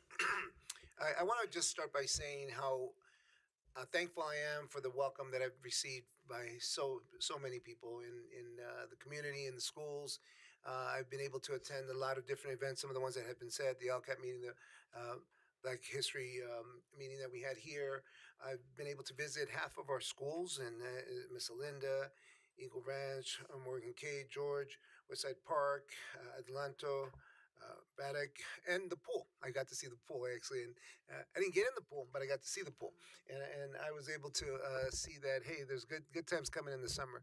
I also want to put out a message of unity. I understand that there's feelings. I understand that there's a lot of hurt in our community, but the kids, our students, deserve for us to come together and to be focused on tomorrow. There's may have been some things that have happened in the past, I don't know, but my role here as your superintendent for the next 6 months is to make sure that we move forward, that we look at that vision and we say, we are every one of us is here for the students. We're here to make sure that they have the best possible chance for achievement at all levels. We want to make sure that they leave our buildings with all the prerequisite skills to be successful in life, to be successful in the next grade level, to be successful in high school, and consequently to be successful in whatever they choose to be. And that comes when a group of people come together to make that happen. It's not individuals. I'd love to say that I can make it happen, and I can't. But together, we can make a difference to all. And so I look forward to that challenge, and I'm going to challenge each of us. I had other things here that I wanted to say, but I'm going to challenge each of us to work hard to make sure that we can work as a team to achieve the greatness that this Adelanto community deserves for all of us. So as we move forward, let's ask ourselves, what can we do differently to make sure that kids get the best education possible? In the next few weeks, there's going to be some testing happening, the CAPS testing. I'm challenging all the families out there to help their kids make sure that they know that these assessments are important, that they prepare themselves, that they come to school every single day prepared so that they can learn in preparation for those assessments that are coming. I ask that everybody come to school also to make sure that every day they're learning, and that also will help us with our ADA. But together, I do believe we can make a strong impact on the achievement in the future of our community, and I thank you for that opportunity. Thank you, Dr. Villegas. So moving on to adjournment. I'll move to adjourn. Is there a second? Kyer, I second. We'll take the roll call. Ms. LeVay? Trustee Krause? Krause, aye. Trustee Kyer? Kyer, aye. Trustee LaFrench? LaFrench, aye. Trustee Stewart? Stewart, aye. Trustee Soto? So do I. Motion passes. The time is 9:15. We're adjourned. Have a good night, everyone.